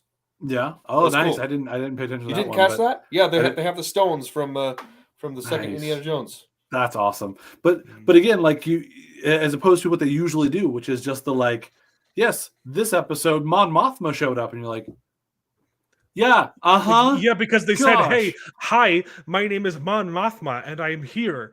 Yeah. And I am a senator, and I work for the resistance. Well, I'm You really might- glad. yeah. I'm really glad that you guys liked The Devil's Hour because I loved it. Dark I is loved way it so much. Dark is way better. So watch that too. And We'll have to go see it's it. going to be real hard to not binge 1899. I've been finding it harder and harder to keep up on some of these things, even though I used to be able to binge a ton. Yeah, but there's a lot going on right now, but well, and I'm also on my, and the Peripheral will be ending soon, and then we'll just and I'm also on my Brandon Sanderson kick, so I've been doing a lot more audiobook and stuff. So I don't find as much time. There's that too. I'm almost done. I'm almost done with Stormlight 4. We've got 2 more weeks after Andor, and then Willow's going to start too. So we're going to have to have another thing to most likely complain about. Willow doesn't start until Peripheral is over, so it shouldn't be too much. But yeah, there's I a think lot. Andor should be over by then too. There's a lot to go. There's a lot to go obviously. over, and I realized that I also just threw The Devil's Hour into this, and you guys binged that. But it was only 6 hours. It was really quick. That was really quick. That was a quick watch, right? Yes. No. I meant to. It was good. I'm sorry that I made you watch a good thing. Yeah, we watched like the first 2 episodes the first night, and then I think we watched. Were there 6 episodes? 6. Yeah, I watched the first 3. And so I think we watched 2 at a time. And I wanted to keep going, and I was like, I gotta go to sleep. Yeah, that's how it was. We watched the first 2. Well, we watched the first one. We're like, yeah, it's all right. I'll watch the second one. We watched the second one. We're like, dang, that's so good. I want to watch another one, but we had to go to bed. And then the other ones, we could have sat down and finished the entire episodes, but we watched another 2 episodes. They're like, I am falling asleep. We so tired. Isn't it crazy how much your so opinion? Isn't it just crazy how much your opinion of why can't I just spaced on his name? The bad guy's character just shifts throughout the show, though. Peter Capaldi, yeah. Peter Capaldi. You're like, oh, he's definitely a bad guy, and then at the end, you're like, but he's kind of right. Yeah, and even as you were revealing, what's happening, there's still a possibility that like, oh, all of this is just some mental derangement in his head, and that's what he thinks he's doing. You're like, it's so good. There's so many layers to it.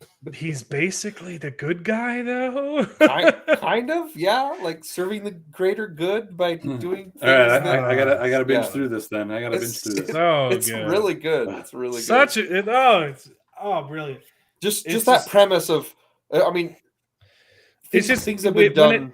It's the kind of thing. It ends, and you're still thinking about it weeks later, and you're just like, I cannot get this out of my mind. It was so good. Hopefully, that'll mean it'll actually still be worthwhile for me to watch it and then be able to talk about it next week. Because I mean, you guys talked about it a lot this week, and I mean, I mostly checked out, so I'm not as spoiled as I probably could be if I with this. But it's good. Watch it.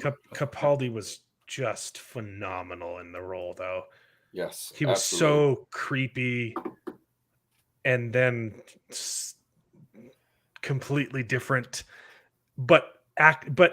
his acting never changed. Yeah, but the meaning changed, and yes, it was so good. Baby, Capaldi is a boy. He's one of my boys. All right, get out of here. Leave. I'm tired. I'm very tired. Yep. We're great at ending these things. So. I know. We're the best at ending my things. Little girl's going to wake up now, and I'll be up for it. So. All right, bye. Bye. We'll see you next week. We'll talk about the finale of Andor and Peripheral, an episode of probably the penultimate episode of the Peripheral. I'm pretty sure. And maybe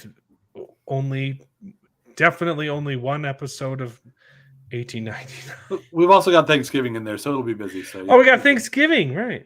Happy Thanksgiving to you boys. Get that turkey, put it on the turkey cooker, and have some have a nice little slice of America pie put one on the pour one out for the boys.